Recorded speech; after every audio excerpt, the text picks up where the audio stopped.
క్రీస్తునందు ప్రియమైన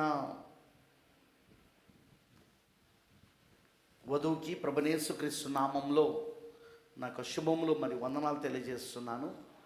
ప్రభు మీ అందరినీ దీవించును గాక. ఆమేన్. హల్లెలూయా. మరి ఈరోజు ప్రియమైన దేవుని పిల్లలారా, ఈ బైబిల్ స్టడీకి బుధవారం కూటానికి వచ్చిన మీ అందరినీ ప్రభు దీవించును గాక. అదే సమయంలో ఎవరెవరైతే లైవ్ స్ట్రీమింగ్లో వింటున్నారో వారిని కూడా దేవుడు దీవించును గాక. ఈరోజు జరిగిన సంఘటన మీ అందరికీ తెలుసు అనుకుంటా.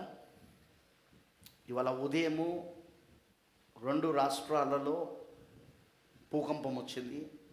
ఉదయం 7:30 సమయంలో భూకంపం యొక్క కేంద్రము సరిగ్గా ములుగు జిల్లాలో మేడారం అడవి ఉంది కదా, కరెక్ట్గా మేడారం అడవిలో కేంద్రీకృతమైంది.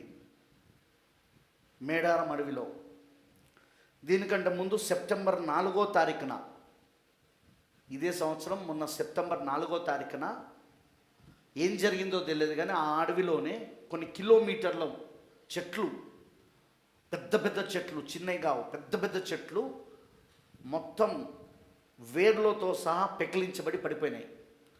కొన్ని చెట్లు మధ్యలో విరిగిపోయినాయి, కొన్ని చెట్లు వేర్లతో సహా, పెద్ద పెద్ద చెట్లు వేర్లతో సహా పెకిలించి పడిపోయినాయి. ఎలా పడిపోయిందో తెలియదు. తర్వాత వాళ్ళు దాని గురించి ఎంక్వైరీ చేస్తే వాళ్ళు ఏమని చెప్పారంటే, ప్రభుత్వం ఏమని చెప్పిందంటే అక్కడ సుడిగాలి వచ్చింది, సుడిగాలి వలన జరిగింది.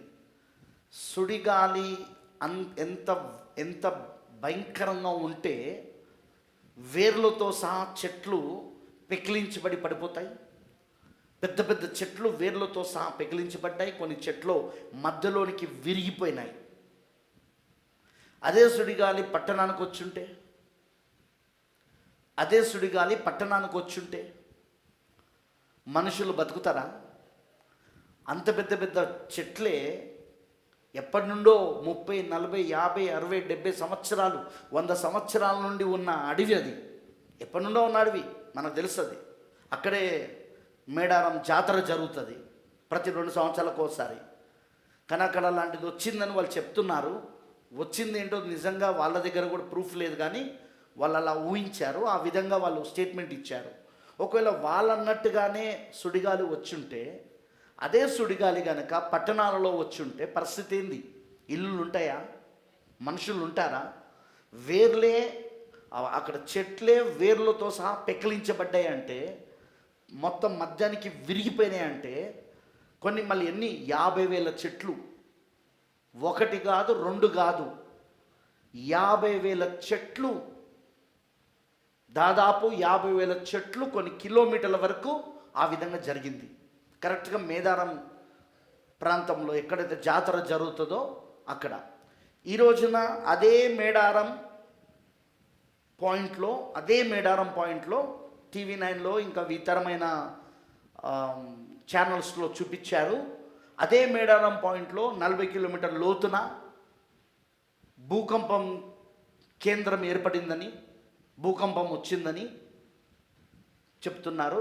ఆ భూకంపమే ఇటు తెలుగు రాష్ట్రాలకు, ఇటు హైదరాబాద్ కూడా వచ్చింది. అదే భూకంపము అలా అది కదులుకుంటూ వెళ్ళిపోయింది. ఇలా మొత్తం భూమి అంతా కదులుకుంటూ వెళ్ళిపోయింది. మరి సూచనలు మనకు స్పష్టంగా కనబడుతున్నాయి. ఇప్పటిదాకా వరంగల్ సేఫెస్ట్ ప్లేస్, భద్రత కలిగిన స్థలము, ఇక్కడికి ఏమీ రావు, వరదలు రావు, భూకంపాలు రావు, ఏమీ రావని అనుకున్నారు.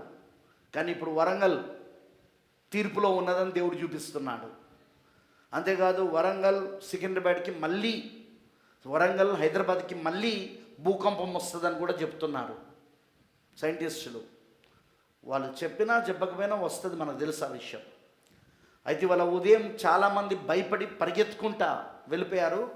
అఫ్కోర్స్ 3-4 సెకండ్ల కంటే ఎక్కువ రాలేదు. కొన్ని చోట్ల కొంచెం ఎక్కువ వచ్చింది, కొన్ని చోట్ల 1-2 సెకండ్లు వచ్చినాయి, కొన్ని చోట్ల 3-4 సెకండ్లు కదిలినాయి. చాలామంది సౌండ్ పెంచండి. చాలామంది దాని ఏమంటారంటే రోడ్డుపైకి పరిగెత్తుకుంటూ వచ్చినట్టు విజువల్స్ కూడా చూపించారు. ఏది ఏమైనా ఖచ్చితంగా దేవుని తీర్పు దగ్గరలో ఉన్నదని మనకు అర్థమైపోతున్నది. దేవుడు మనకు హెచ్చరిక చేస్తున్నాడు. అటు వరంగల్, అటు ఖమ్మం, అటు జగ్గయ్యపేట, అటు కృష్ణ, విజయవాడ, అటు సికింద్రాబాద్, హైదరాబాద్, ఇవన్నీ ఇటు ములుగు జిల్లా మెయిన్ ఆ భూకంపం కేంద్రీకృతమై ఉన్నది ఎక్కడంటే ములుగు జిల్లాలో మేడారం జాతర జరిగే చోట్లనే. దేవుని యొక్క తీర్పులు మనకు స్పష్టంగా కనబడుతున్నాయి ప్రియులారా. ఇవన్నీ మనకు ప్రకృతి వైపరీత్యాలే. మామూలుగా సైన్స్ ఏమంటుందంటే అది ప్రకృతి వైపరీత్యాలు అంటుంది, కానీ మనకు తెలుసు అది దేవుని ఉగ్రత అని. మనకు తెలుసు అది దేవుని యొక్క ఉగ్రత అని. ఎందుకు? 1900 సంవత్సరాల క్రితమే మొదటి రాకడలో ప్రభువైన యేసుక్రీస్తు వచ్చినప్పుడు మత్తయి సువార్త 24వ అధ్యాయంలో ఆయన రాకడ యొక్క సూచనలు ఏంటిదో అని అడిగినప్పుడు అక్కడక్కడ భూకంపములు కలుగును అని చెప్పాడు ఆయన. మరి ఈరోజు ఆ భూకంపాలు అవన్నీ చూస్తున్నాము. నేను ఎప్పటి నుండో మీకు ఒక సబ్జెక్ట్ చెప్పాలని అనుకున్నాను. ఆ సబ్జెక్ట్ ఏంటంటే ఒక గొప్ప భూకంపము రాబోతా ఉన్నది. గ్రేట్ ఎర్త్క్వేక్, గొప్ప భూకంపము రాబోతా ఉన్నది. ప్రపంచవ్యాప్తంగా ఎత్తబడే ముందు, వధువు ఎత్తబడే ముందు ఒక గొప్ప భూకంపము రాబోతా ఉన్నది. ఆ గొప్ప భూకంపము ద్వారా ఈ భూమిపై నుండి వధువు వెళ్ళిపోతుంది. ఈరోజు ఆ సబ్జెక్ట్ని నేను మొదలు పెడుతున్నాను. ఎందుకంటే ఎప్పటి నుండో నేను చెప్తాను అని మెసేజ్లలో అన్నాను. ఏంటిది? ఆ గొప్ప భూకంపం, రాబోతున్న గొప్ప భూకంపం గురించి నేను చెప్పాలని అనుకున్నాను. ఈరోజు దాన్ని నేను చెప్పాలనుకుంటున్నాను. ఆ ముంచుకొచ్చుచున్న తుఫాను, ప్రవక్త చెప్పిన మెసేజ్ ముంచుకొచ్చుచున్న తుఫాను గురించి చెప్పాడు. అంతేకాకుండా ఆయన ప్రపంచము ఏ విధముగా పతనమైపోతుందో చెప్పాడు, అది ఏ విధంగా నాశనం అవుతుందో చెప్పాడు. దాని మీదనే, ఆ సబ్జెక్ట్ మీదనే నేను కూడా ఈ బుధవారము, శనివారము, ఆదివారం ఆరాధనలలో నేను వివరంగా చెప్పాలని నేను ఆశిస్తున్నాను. ఓకేనా? We are going to see scripture by scripture. లేఖనము నుండి లేఖనం చూడబోతున్నాం. బైబిల్లో ఉన్న భూకంపాలు, అంతేకాకుండా బైబిల్లో ఉన్న భూకంపాలే కాకుండా బైబిల్లో ఎక్కడెక్కడ ప్రవచనం ఉంది భూకంపం గురించి, అది కూడా నేను చెప్పకూడతాను నేను. And I'm going to show you, మీకు చూపించబోతున్నా నేను. ఖచ్చితంగా ఈ భూకంపాలు ఆయన ఎత్తబడుటకు, రాకడకు, ఎత్తబడుటకు కనెక్షన్ కలుగున్నవి. ఎందుకంటే ఏకైక మనిషి కుమారుని పరిచర్య భూకంపముతోనూ మరియు పునర్ధానముతో ముగించబడుతుంది. మరలా చెప్తున్నా, ఏకైక మనిషి కుమారుని పరిచర్య భూకంపముతోనూ మరియు పునరుద్ధానముతో ముగించబడుతుంది. మొదటి రాకడలో అలానే జరిగింది. ఇప్పుడు రెండవ రాకడలో కూడా అదే జరుగుతుంది. ఎందుకంటే మరలా ఏకైక మనిషి కుమారుడిగా 1963లో యేసుక్రీస్తు బలిష్ఠుడైన వేరొక దూతగా పరలోకము నుండి దిగొచ్చాడు. నమ్ముతున్నారా మీరు ఆ రాకడను? పరలోకము నుండి బలిష్ఠుడైన వేరొక దూతగా, ప్రకటన 10వ అధ్యాయం 1వ వచనం ప్రకారముగా ఏకైక మనిషి కుమారుడు దిగొచ్చాడు, భూమిపైకి దిగొచ్చాడు. ఇప్పుడు ఆ ఏకైక మనిషి కుమారుని పరిచర్యలోనే మనం అందరం ఉన్నాం. ఆ ఏకైక మనిషి కుమారుని పరిచర్యలోనే మనం అందరం ఉన్నాం. ఇప్పుడు దాని గురించి నేను చాలా వర్తమానాలు మీకు బోధించాను. మన పాస్టర్ ఆశీష్ లాల్ గారు కూడా సికింద్రాబాద్ చర్చ్లో, సికింద్రాబాద్ మీటింగ్లో ఆయన దాని గురించి చెప్పాడు. ఏకైక మనిషి కుమారుని పరిచర్యలోనే వివాహం జరుగుతుందని మనం ఇదివరకు చదివిన ప్రూవింగ్ హిస్ వర్డ్, ఆయన వాక్యమును రుజువు చేయుట అనే వర్తమానంలోని కొటేషన్ చదివి వినిపించాడు ఆయన లాస్ట్కి. అదే చూపించాను నేను కూడా. ఒక మానవ శరీరంలో ఏకైక మనిషి కుమారుని పరిచర్య జరగవలనని ఈ చివరి దినాలలో దేవుడు వాగ్దానం చేశాడు. లూకా 17వ అధ్యాయము 26 నుండి 30 వచనాల ప్రకారము, మత్తయి సువార్త 24వ అధ్యాయము 27వ వచనం, 28వ వచనం, అలానే 30 వచనము నుండి చదివితే ఏకైక మనిషి కుమారుని పరిచర్య ఈ చివరి దినాల్లో మరలా భూమిపైన జరగాలి. మరలా ఆ ఏకైక మనిషి కుమారుని పరిచర్య ఒక మానవ శరీరంలో జరగాలి. అది కూడా అదే మన ప్రవక్త దేవుడు వాడుకున్న మానవ శరీరం ఏంటంటే మన ప్రవక్త విలియం మ్యారన్ బ్రెన్హామ్ అయి ఉన్నాడని. మరి ఆ ఏకైక మనిషి కుమారుని పరిచర్య జరుగుతున్నప్పుడే శిరస్సు వచ్చి శరీరాన్ని అతుకుంటుందని, వాళ్ళిద్దరికీ వివాహము జరుగుతుందని, అది గొర్రెపిల్ల వివాహముగా ఉంటుందని, మరి మనం ఎత్తబడేది పెళ్లి విందు కోసమని చెప్పాడు ఆయన. ప్రూవింగ్ హిజ్ వర్డ్, ఆయన వాక్యమును రుజువు చేయుట అని వర్తమానంలో ప్రవక్త స్పష్టంగా చెప్పాడు. సో ఇప్పుడు మనం ఎక్కడున్నాము? ఖచ్చితంగా ఇప్పుడు మనం ఏకైక మనిషి కుమారుని యొక్క పరిచర్యలో ఉన్నాం. మనం ఇప్పుడు ఇది ఎప్పుడు ప్రారంభమైంది? 2వ రాకడతో ప్రారంభమైంది. మొదటి రాకడ ఏకైక మనిషి కుమారుని రాకడ, 2వ రాకడ కూడా ఏకైక మనిషి కుమారుని రాకడ. అదో యూదులకు మరియు సమరయులకైతే, ఇదో అన్ని జనులకు. అది షేము సంతానానికి, యాపేదు సంతానానికి మొదటి రాకడ. కానీ 2వ రాకడ అది హాము సంతానానికి, అన్ని జనులకు. వింటున్నారా? నిలబడి కూడా నిద్రపోతున్నారా? జాగ్రత్తగా వినండి. హాము సంతానం. హామ్ అంటే ఎవరు? ఇజ్రాయెల్. హాములో నుండి వచ్చింది ఎవరు? అన్య జనుల సంతానానికి దేవుడిచ్చిన చివరి సూచన అయి ఉన్నది అది. అవునా కాదా? అదే మనం చరిత్రలో చూస్తే ఆదికాండం 18వ అధ్యాయం 19వ అధ్యాయంలో ఏకైక మనిషి కుమారుని పరిచర్య అక్కడ అబ్రహాము శారాలకు జరిగింది. అప్పుడు ఆ పరిచర్య ద్వారా వాళ్ళిద్దరూ యవనస్తులయ్యి, వాళ్ళిద్దరు శరీర మార్పు పొందుకొని యవనస్తులయ్యి వారు వాగ్దాన కుమారుణ్ణి పొందుకున్నారు వాళ్ళు అక్కడ. కానీ అదే సమయంలో అన్య జనుల పట్టణాలైన సొదొమ గొమొర దాని చుట్టుపక్కల ప్రాంతాలన్నీ కూడా, ఆ అన్య జనుల పట్టణాలన్నీ కూడా అగ్ని చేత కాల్చివేయబడ్డాయి. కరెక్టేనా కాదా? సేమ్ ఇప్పుడు హిస్టరీ, చరిత్ర మరలా పునరుత్తం అవుతున్నది. సూర్యుడి కింద కొత్తవేమీ జరగడం లేదు, జరిగినవే మరలా జరుగుతున్నది. ఇప్పుడు అదే పరిచర్యలో మనం ఉన్నాం. ఇప్పుడు అదే ఏకైక మనిషి కుమారుడి పరిచర్యలో ఉన్నాం మనం. ఇప్పుడు నేను చెప్పేది అర్థమవుతుందా? అదే ఏకైక మనిషి కుమారుని పరిచర్యలో ఉన్నాం. ఇప్పుడు 1963 నుండి ప్రారంభమైంది. అది 2వ రాకడ అయి ఉన్నది. అది ఆ ఏకైక మనిషి కుమారుడిగా ఆయన పరలోకము నుండి దిగి రావడం, ఆయన బలిష్ఠుడైన వేరొక దూతగా దిగి రావడమే 2వ రాకడ అయి ఉన్నది. ఈ 2వ రాకడ దేంతో ముగించబడుతుంది? మరలా పునరుద్ధానముతో ముగించబడుతుంది. వింటున్నారా? సో అవన్నీ మనం చూసుకుంటూ వస్తున్నాం. ఈరోజు నేను ఇంకా కొన్ని విషయాలు మీ మధ్యలోనికి తీసుకురావాలని నేను ఆశిస్తున్నాను. I try to my best level. నేను ఈ కూటాలన్నిట్లలో నేను దాన్ని చెప్పడానికి ప్రయత్నిస్తాను. I want to give that subject. ఆ సబ్జెక్ట్ని నేను ఒక స్టడీగా మీకు ఇవ్వాలనుకుంటున్నాను. మరి దాన్ని మీరు ఖచ్చితంగా తీసుకుంటారని తప్పకుండా మీకు పరిశుద్ధాత్మ దాన్ని బయలుపరుస్తాడని నేను నమ్ముతున్నాను. నేను ఆమేన్, హల్లెలూయా. పరిశుద్ధాత్మ తప్పకుండా మీకు దాన్ని బయలుపరుస్తాడని నమ్ముతున్నాను నేను. ఆమేన్.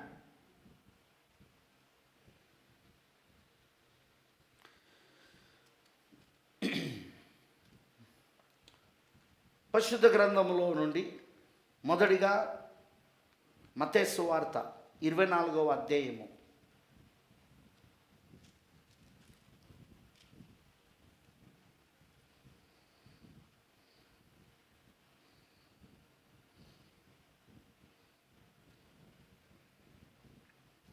మత్తయి సువార్త 24వ అధ్యాయము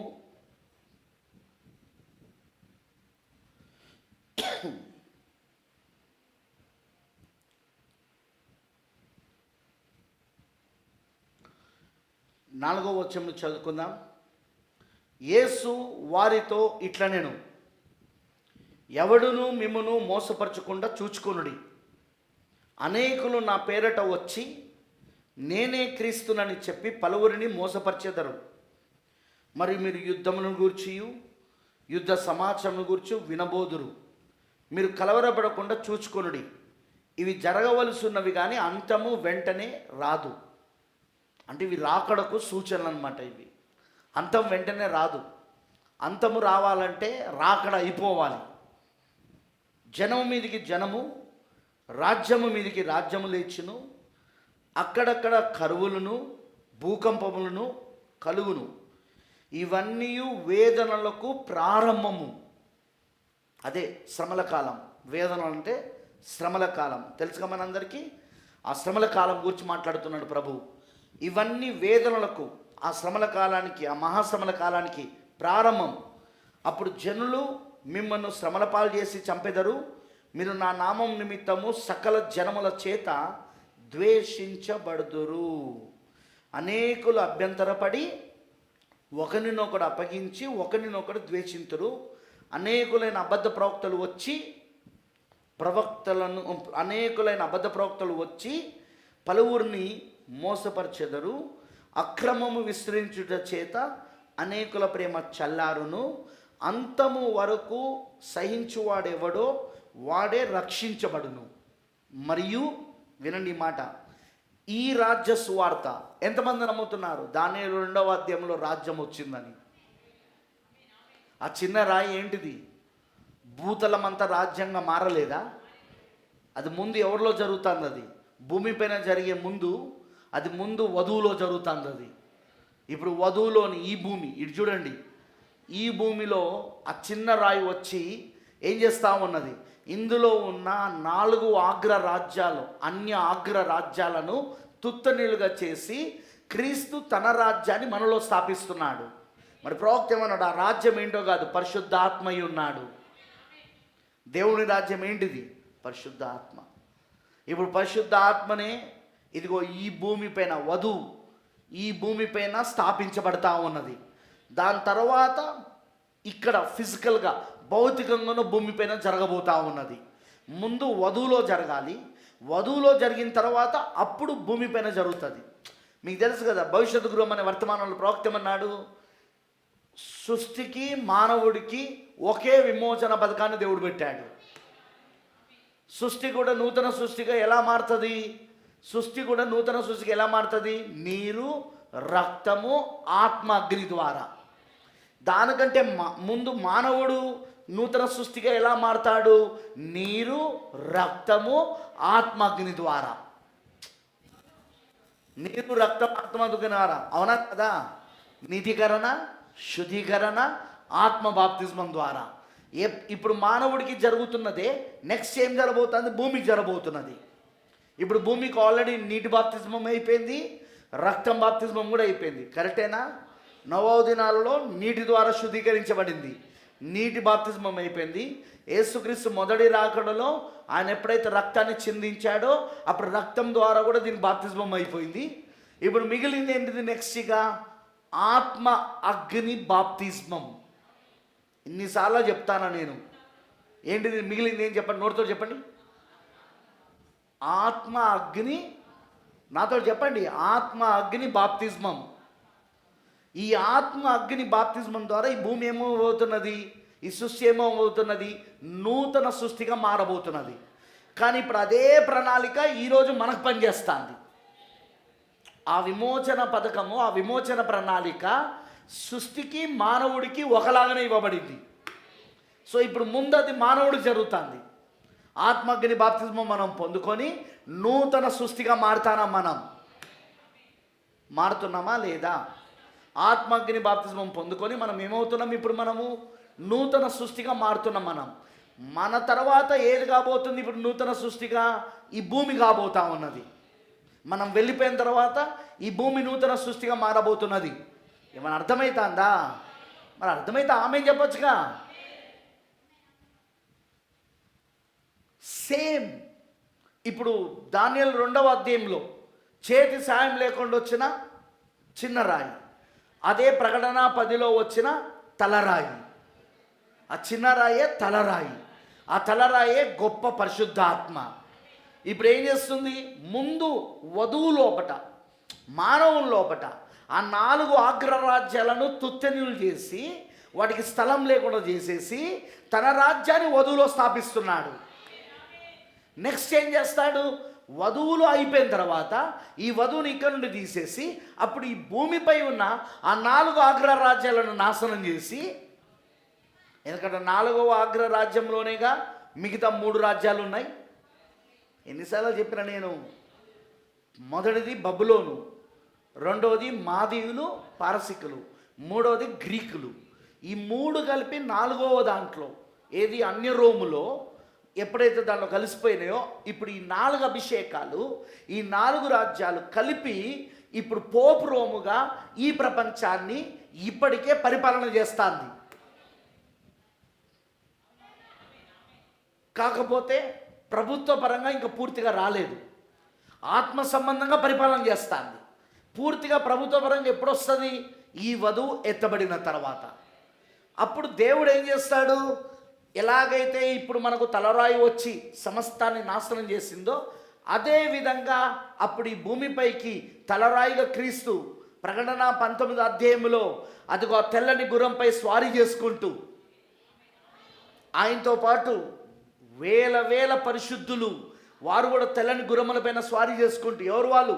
వధువేనా? పెళ్లి కుమార్తెనేనా?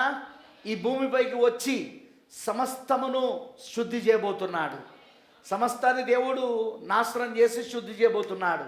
అది అర్మగీదోను యుద్ధం యొక్క ముగింపులో ఉండబోతున్నది. అప్పుడు తన రాజ్యాన్ని ఆ 1000 ఏళ్ల పరిపాలనలో స్థాపించబోతున్నాడు. కానీ అది జరిగే ముందు, అది ముందు ఎవరిలో జరగాలంటే మానవుల్లో, అంటే వధువులో జరగాలి. అది పెళ్లి కుమార్తెలో జరగాలి. అది ఇప్పుడు అదే మనకు జరుగుతుంది. ఇప్పుడు అది ఆమెనంటారా?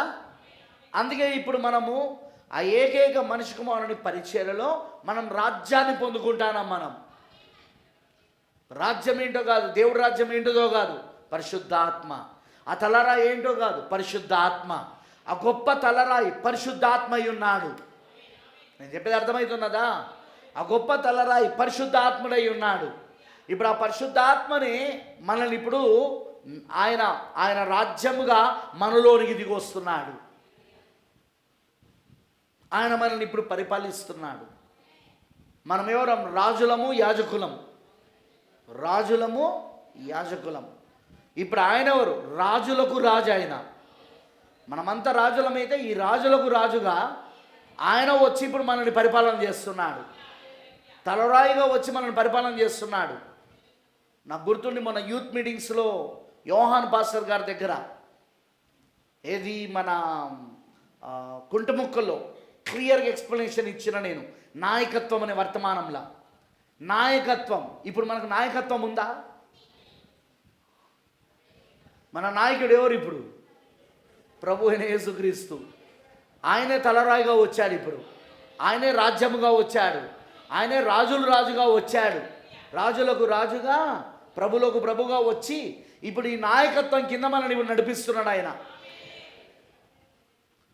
అక్కడనో పోపు, సాతానుడు తన రాజ్యంలో పోపుని నాయకుడిగా పెట్టాడు.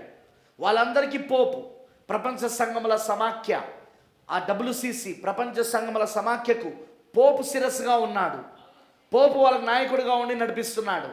ఇక్కడనో మనకు ప్రవక్త కాదు నాయకుడు, ఏకైక మనిషి కుమారుడైన యేసుక్రీస్తు మన నాయకుడు. అది ముందు ఎవరిలో జరిగిందా పరిచర్య అంటే విలియం బ్రాన్హామ్లో జరిగింది. విలియం బ్రాన్హామ్ తర్వాత ఇప్పుడు అది వధువులో 5 రకాల పరిచర్యలో జరుగుతుంది. ఆ మెసేజ్లు మీరు వినారా? వినకపోతే దయచేసి వినండి, యూట్యూబ్లో ఉన్నాయి.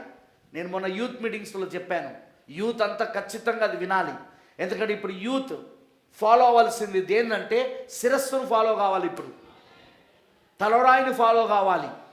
అర్థమవుతుంది మనం చెప్పింది? నాయకత్వం అనే వర్తమానంలో ఆయన ఎందుకు ఒక ధనవంతుని తీసుకున్నాడు, యవనస్తుని తీసుకున్నాడు. ఉదాహరణగా ధనవంతుడు, యవనస్తుడు, అతను ఏ విధముగా క్రీస్తు నాయకత్వాన్ని నిరాకరించాడో మొదటి రాకల్లో, అలానే ఈరోజు కూడా ఎలా నిరాకరిస్తున్నారో చెప్పాడు ఆయన. ఆయన నాయకత్వము అని పేరే ఎందుకు పెట్టాడంటే ఇప్పుడు నాయకత్వం ఉన్నదని చూపించడానికి.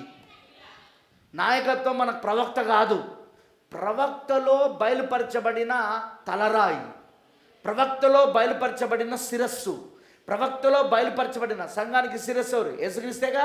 ప్రవక్తలో బయలుపరచబడిన యేసుక్రీస్తు ఏకైక మనిషి కుమారుడు. ఆయనే ఇప్పుడు మన నాయకుడై ఉన్నాడు. ఆయనే ఇప్పుడు మనల్ని నడిపిస్తా ఉన్నాడు. ఇప్పుడు ఆయన ప్రవక్త తర్వాత ఎవరిలో ఉండి నడిపిస్తున్నాడు? ఆయన ఇప్పుడు వధువులో ఉండి నడిపిస్తున్నాడు, పెళ్లి కుమార్తెలో ఉండి నడిపిస్తున్నాడు. కరెక్టేనా కాదా? పెళ్లి కుమార్తెలో ఉండి నడిపిస్తున్నాడు ఆయన. ప్రవక్త తర్వాత ఇప్పుడు అది పెళ్లి కుమార్తెలో జరుగుతుంది. నువ్వు దేవుడి ప్రణాళికను అర్థం చేసుకోవాలి. లేఖనాలు ఏం నెరవేరిపోతున్నాయో అర్థం చేసుకోవాలి. ఆ లేఖనాలకు మనకు సంబంధం ఉన్నాయంటే ఎందుకు లేదు? ఇప్పుడు ఈ లేఖనాలన్నీ మనకు సంబంధించినేగా కావా? అవన్నీ మనకు సంబంధించినేగా. సరే, రాకడ ఎవరి కోసం జరిగింది? బయట వాళ్ళ కోసమా మన కోసమా? సరే, మొదటి రాకడ ఎవరి కోసం జరిగింది? అప్పుడు యూదులలో అందరి కోసం జరిగిందా? శాస్త్రులు, పరిసయ్యులు, సదుకేయులు, హేరోదీయులు వాళ్ళందరికీ జరిగిందా? వాళ్ళకి జరిగితే వాళ్ళు నమ్ముండేవాళ్ళు కదా. కానీ ఆయన నమ్మారా? క్రీస్తుగా ఆయన నమ్మారా? మెస్సేగా ఆయన నమ్మారా? నమ్ముంటే ఎందుకు వాళ్ళు సిలువేసేవాళ్ళు? నమ్ముంటే వాళ్ళు ఎందుకు సిలువేయమని కేకలు వేసేవారు? ఆయన నమ్మకుండానే వాళ్ళని ఆయనను బయల్జెబూబ్ అని, దయ్యం పట్టినవాడని, ఇలా నానా రకాల పేర్లతో పిలిచారు ఆయనను. కరెక్టేనా కాదా? ఈరోజు కూడా అదే ఏకైక మనుషుకు పరిచర్య విలియం బ్రెన్హామ్లో నెరవేర్పు జరిగితే, క్రీస్తు ఒక రెండవ రాకడ ఆ ఏకైక మనిషి కుమారుని యొక్క పరిచర్య, రెండవ రాకడలో జరగాల్సిన పరిచర్య, అది విలియం బ్రెన్హామ్లో జరిగితే విలియం బ్రెన్హామ్ గారిని ఏమని పిలిచారు? దయ్యం పట్టినవాడు, అబద్ధ ప్రవక్త, అతను దయ్యమోడు అన్నాడా లేదా? ఇలా నానా రకాల మాటలతో ఈరోజు ప్రవక్త బ్రెన్హామ్ గారిని వాళ్ళు అంటున్నారా లేదా? రాకడ అందరికి కోసం కాదు, ఏర్పాట్లో ఎన్నికలో ఉన్న వారి కోసమే. ఆ రోజు పేతురు, యాకోబు, ఆంద్రయ్య, బర్తలోమియా, మత్తయి, తద్దై, కరెక్టేనా, యోహాను, యాకోబులు, వీళ్ళందరూ కూడా ఎవరైతే ఉన్నారో వాళ్ళందరూ యేసుక్రీస్తు యొక్క రాకడను నమ్మిన వాళ్ళు. ఎందుకు నమ్మారు వాళ్ళు? ఆ రాకడ వాళ్ళ కోసమే జరిగింది. ఈరోజు కూడా రెండవ రాకడ ఎవరి కోసం జరుగుతుంది? కేవలం ఏర్పరచబడిన, ఎన్నుకోబడిన వధువైన మన కోసమే జరుగుతుంది. ఏకైక మనిషి కుమారుని పరిచర్య, ఏకైక మనిషి కుమారుని రాకడ అందరి కోసము కాదు. అర్థమైందని చెప్పింది. అప్పుడు ఆ రాకడ, మొదటి రాకడ ఉద్దేశం ఏంటో మనం చూసాం. చాలా చెప్పిన నేను. ఆయన ఉద్దేశం ఏంటిది? ఒక రాజ్యాన్ని స్థాపించాలి. ఆయన ఉద్దేశం ఏంటిది? ఆయన పరిపాలన చేయాలి, రాజ్యాన్ని స్థాపించాలి, రాజ్య సంబంధులను స్థాపించాలి, వాళ్ళలో నేను పరిపాలన చేయాలి. కరెక్టేనా? ఆ రాజ్యమే ఆయన భార్య అయి ఉన్నది. ఆ రాజ్యమే ఆయన భార్య కూడా అయి ఉన్నది. ఆ రాజ్యం ఎవరో కాదు, పెళ్లి కుమార్తెనే కదా.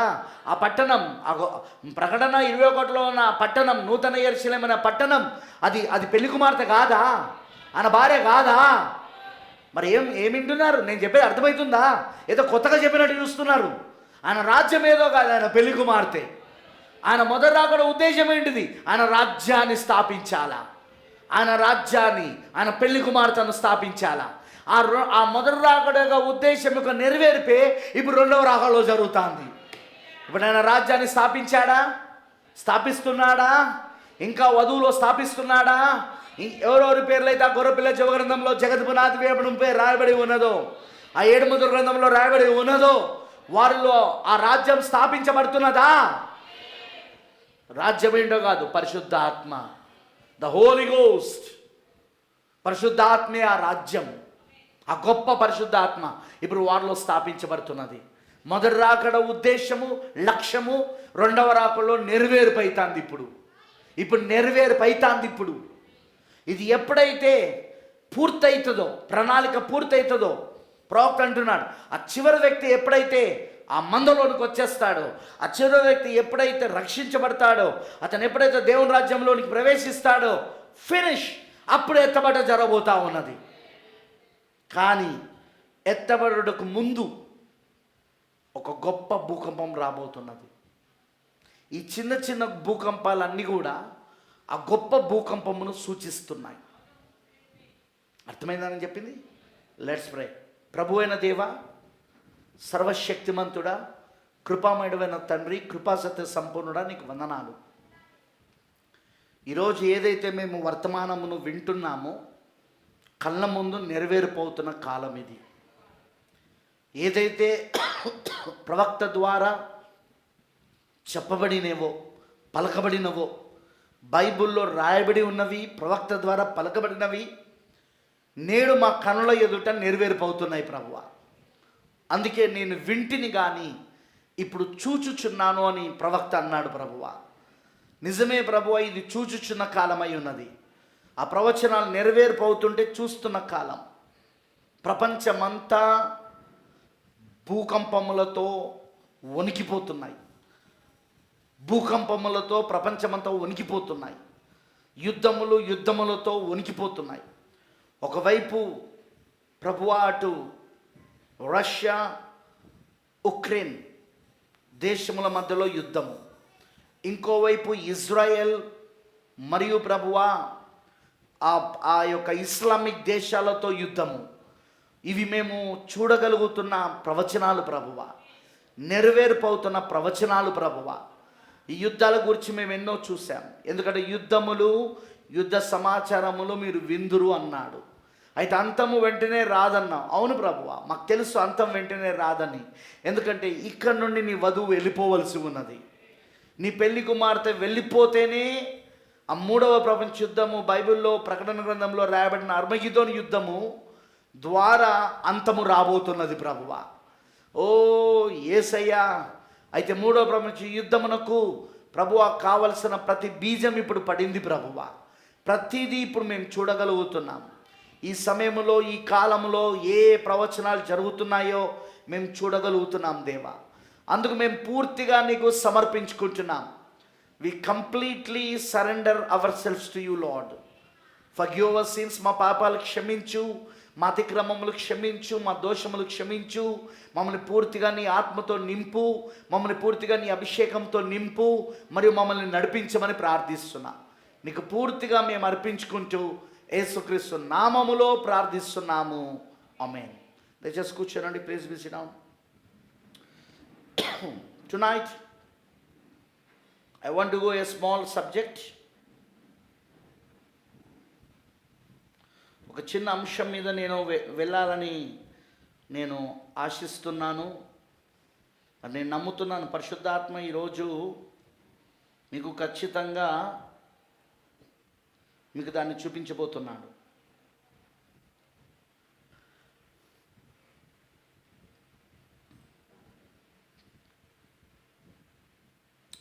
బ్రదర్ బెనహం ఏమన్నాడంటే 1964లో అలాస్కాలో వచ్చిన భూకంపం గురించి. నేను ఎందుకు దాన్ని ఎత్తుకుంటున్నానో మీకు కొద్ది నిమిషాలలో అర్థమవుతుంది. అలాస్కాలో వచ్చిన భూకంపం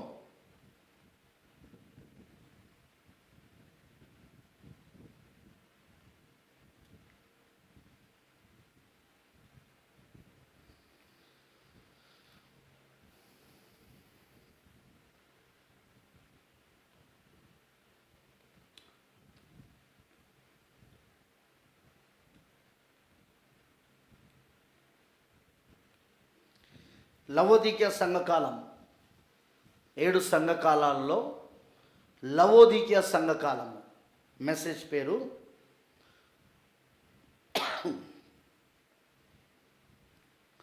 16వ పారాగ్రాఫ్. ప్రవక్త బ్రెన్హామ్ గారు తనకు వచ్చిన 1933లో తనకు వచ్చిన 7 దర్శనాల గురించి ఆయన మాట్లాడుతున్నాడు. మనకు తెలుసు ఆ 7 దర్శనాలకు అలానే మన యొక్క ఎత్తబడుటకు, రాకడకు, ఎత్తబడుటకు సంబంధం ఉన్నదని మనందరికీ తెలుసు. ఆ 7 దర్శనాలకు అందులో 16వ పారాగ్రాఫ్లో ఇలాగ అంటున్నాడు. లవోదికీయ సంఘకాలం, జాగ్రత్త చూడండి, 16వ పారాగ్రాఫ్. ఇప్పుడు దీన్ని నేను చెప్పుచున్నాను, ఆ దర్శనంలో ఏ ఒక్కటైనా కానీ తప్పు అని రుజువు చేయగలరా? అవన్నీ నెరవేరలేదా? అందులో ప్రతి ఒక్కటయు నెరవేరినది లేక నెరవేరు క్రమములో ఉన్నవి. ముసలిని విజయవంతముగా ఇథియోపియా మీదికి దండెత్తెను. ఆ తర్వాత పతనమై మొత్తం నాశనమయ్యను. హిట్లర్ యుద్ధమును ప్రారంభించి దానిని ముగించకుండానే మర్మమగు రీతిలో మృతి చెందెను. ఇవన్నీ ప్రవక్త ముందే చెప్పాడు దర్శనాల్లో.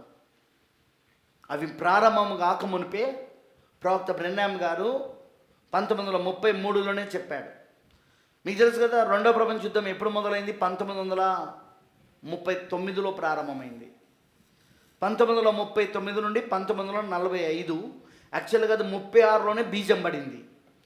1936లో రెండవ ప్రపంచ యుద్ధానికి బీజం పడింది, విత్తనం పడింది.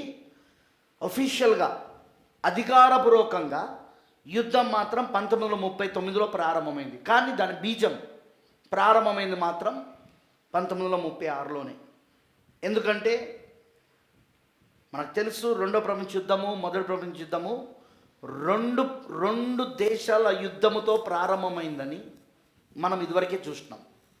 రెండు దేశాల యుద్ధంతో మొదలయ్యి అది మొత్తం ప్రపంచ యుద్ధంగా మారుతుంది. అది ప్రపంచం అప్పుడు రెండు భాగాలుగా విభజించబడుతుంది.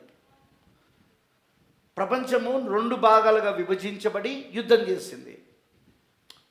నేను ఆల్రెడీ మెల్కీసెదెకుతో కలిసి భుజించుట అనే వర్తమానంలో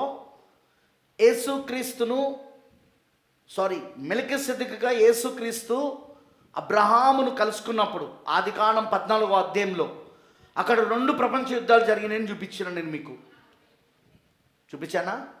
అప్పుడు ప్రపంచము రెండు భాగాలుగా విభజించబడింది. 5 దేశాలు ఒకవైపు, 4 దేశాలు ఇంకోవైపు. చదవండి మీరు 14వ అధ్యాయం, ఇంటికి వెళ్ళి చదవండి. నేను చాలాసార్లు చదివి వినిపించిన. ఆ రెండవ ప్రపంచ యుద్ధం అనంతరమే అబ్రహాము మెల్కీసెదెకును కలుసుకున్నాడు. అలానే అక్కడ అబ్రహాం ABRAHAM 7 అక్షరాలు కలిగిన వ్యక్తి మెల్కీసెదెకును ఎలాగైతే కలుసుకున్నాడో, ఇక్కడ కూడా రెండో ప్రపంచ యుద్ధం అనంతరం 1923లో బ్రెన్హాము BRANHAM 7 అక్షరాలు HAMతో ముగించబడుతున్న వ్యక్తి, ఈయన కూడా మెల్కీసెదెకును కలుసుకున్నాడు. అక్కడ అబ్రహాం ఎలాగైతే రొట్టె ద్రాక్షరసమును పొందుకున్నాడో, ఇక్కడ కూడా ఆయన రొట్టె ఎవరు? రొట్టె ఏంటో కాదు, యేసుక్రీస్తు శరీరం. అదేంటిది? వాక్యం. యేసుక్రీస్తు శరీరమే వాక్యం. మరియు ద్రాక్షరసం ఏంటిది? క్రీస్తు రక్తం. తెలుసు కదా మీకు, ఏమైనా కొత్తగా చెప్పాలా నేను? క్రీస్తు రక్తం, ద్రాక్షరసం, అవునా కాదా? ఇప్పుడు వాక్యము మరి క్రీస్తు రక్తం ఏంటిది? పరిశుద్ధాత్మ, హోలీ గోస్ట్. సో వాక్యము పరిశుద్ధాత్మను అక్కడ ఛాయలలో పాత నిబంధనలోని ఆదికాండం 14వ అధ్యాయంలో అబ్రహాము రెండో ప్రపంచ యుద్ధం అనంతరము విజయోత్సవముతో తిరిగి వస్తుండగా అబ్రహాం ఎంతమంది రాజులను ఓడించాడు? 5 రాజులను ఓడించాడు. చదవండి, ఇవన్నీ చెప్పిన నేను, మీరు మర్చిపోతే నేనేం చేయలేను. 5 రాజులను ఓడించాడు. ఇక్కడ బ్రెన్హామ్ కూడా 5 రాజులను. ఆ రాజులు ఎవరో తెలుసా? ఇదిగో ఈ శరీరానికి ఉన్న 5 జ్ఞానేంద్రాలు. ఇది భూమి, శరీరానికి ఉన్న ఈ 5 జ్ఞానేంద్రాలు. వీటిని చూపు, వెనికిడి, వాసన, రుచి, స్పర్శ, ఈ 5 జ్ఞానేంద్రాలను, ఈ 5 రాజులను జయించాక మెల్కీసెదెకు వచ్చాడు. ఆయన ఎవరి దగ్గరికి? బ్రెన్హామ్ దగ్గరికి. అక్కడ అబ్రహాము దగ్గరికి, ఇక్కడ బ్రెన్హామ్ దగ్గరికి. అక్కడ అబ్రహాము సాదృశ్యంలో రొట్టె ద్రాక్షరసం తీసుకున్నాడు, ఇక్కడనో వాక్యము మరియు పరిశుద్ధాత్మను తీసుకున్నాడు. మెల్కీసెదెకు వచ్చి తనను తాను ఇచ్చుకున్నాడు. మెల్కీసెదెకు ఏ రూపంలో వచ్చాడు? అబ్రహాము దగ్గరికి థియోఫనీ రూపంలో వచ్చాడు. ఇక్కడ కూడా ఏ రూపంలో వచ్చాడు? బ్రెన్హామ్ గారి దగ్గరికి ఏ రూపంలో వచ్చాడు? 1923లో థియోఫనీ రూపంలో వచ్చాడు. మహిమ శరీరంలో కాదు, థియోఫనీ రూపంలో. అవునా కాదా? అది కూడా ఎవరు థియోఫనీ? వధువు థియోఫనీ. చెప్పాను కదా చాలాసార్లు దాన్ని. పెళ్లి కుమార్తె థియోఫనీ రూపంలో వచ్చాడు ఆయన. అది పెళ్లి కుమార్తె థియోఫనీ. ఎందుకంటే ఆ 7 దూతలు ఎవరు? ఆ 7 దూతలు పెళ్లి కుమార్తె కొరకు 7 సంఘకాలాలలో పంపబడిన దేవుని 7 ఆత్మలు మానవ రూపంలో దాల్చిన వర్తమానికులై ఉన్నారు. ఆ 7 దూతలు దేవుని 7 ఆత్మలు, అందుకే రెక్కలున్నాయి. ఆ 7 దూతలకు రెక్కలు ఉన్నాయా లేవా? అయ్యయ్యో, మీకు అది తెలియకపోతే నేనేం చేయలేను. ఆ 7 దూతలు రెక్కలున్నాయి. ఏది? 1923లో వచ్చిన 7 దూతలు. ఈ 7 దూతలు 1963లో వచ్చిన 7 దూతలకు రెక్కలు ఉన్నాయి. బాగా వినండి నేను చెప్పేది, అమనంటారా? ఎందుకు మరి రెక్కలు ఎట్లా ఉంటాయి? మరి వీళ్ళు రెక్కలుండి మరి పరలోక దూతలు అయిపోతారు కదా? కాదు, దేవుని 7 ఆత్మలు, గాడ్స్ 7 స్పిరిట్స్, దేవుని 7 ఆత్మలు అక్కడ పరలోకపు దూతలుగా, అమనంటారా? పరలోకపు దూతలుగా మానవ శరీరం దాల్చుకొని వచ్చారు వాళ్ళు. ఆ మానవ శరీరం దాల్చుకొని రావడమే వర్తమానికుడై ఉన్నాడు. 7 వర్తమానికులై ఉన్నారు. అందులో పౌలు, ఐరేనియస్, వీళ్ళందరూ కూడా, Paul, Irenaeus, Martin Columba, Martin Luther, John Wesley, William Branham, వీళ్ళందరూ ఎవరు అంటే ఆ దేవుని 7 ఆత్మలు మానవ రూపంలో వచ్చినాయి. ఏమైనా అర్థమైందని అన్నది? దేవుని 7 ఆత్మలు మానవ రూపములో వస్తే, దేవుడే ఎన్మార్ఫీ అయి వస్తే వచ్చిన వాడే ఈ 7 దూతలు. దేవుడే ఎన్మార్ఫీ అయ్యాడు, దేవుడే ముసుగు దాల్చాడు, దేవుని యొక్క 7 ఆత్మలు మానవ రూపంలో వచ్చారు అక్కడ. అది విలియం బ్రెనమ్. 7వ వాడు ఎవరంటే విలియం బ్రెనమ్ అయి ఉన్నాడు. మొదటివాడు పౌలు గారు అయి ఉన్నారు. అమనంటారా?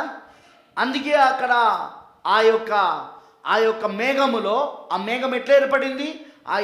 ఆ దేవుని 7 ఆత్మలు 7 దూతలుగా రెక్కలతో రూపించబడ్డాయి. అవి ప్రాఫెట్ క్లియర్గా చెప్పాడు, 7వ ముద్రలో చెప్పాడు. తర్వాత దాని పేరేం పేరు? Christ is the mystery of God revealed, దేవుని మర్మమైన క్రీస్తు బయలుపరచబడింది దాంట్లో కూడా చెప్పాడు ఆయన. ఆ మేఘం ఎలా ఏర్పడిందంటే 7 దూతల యొక్క రెక్కలతో అవి తయారైనాయి అన్నది ఆ మేఘం. మరి రెక్కలు ఉన్నాయంటే అక్కడ మనకు అర్థం కావాల్సిన విషయం ఏంటంటే, ఆ 7 దూతల రెక్కలతో రూపించబడ్డాయంటే అది ఏంటో కాదు కానీ దేవుని 7 ఆత్మలై ఉన్నాయి అవి. సరే, మీకు ఒక మాట అర్థమేంటి చెప్తా. ప్రవక్త బ్రెన్నామ్ గారు ఏమన్నారో తెలుసా? మికాయేలు ఎవరో కాదు, క్రీస్తు అయి ఉన్నాడు అన్నాడు.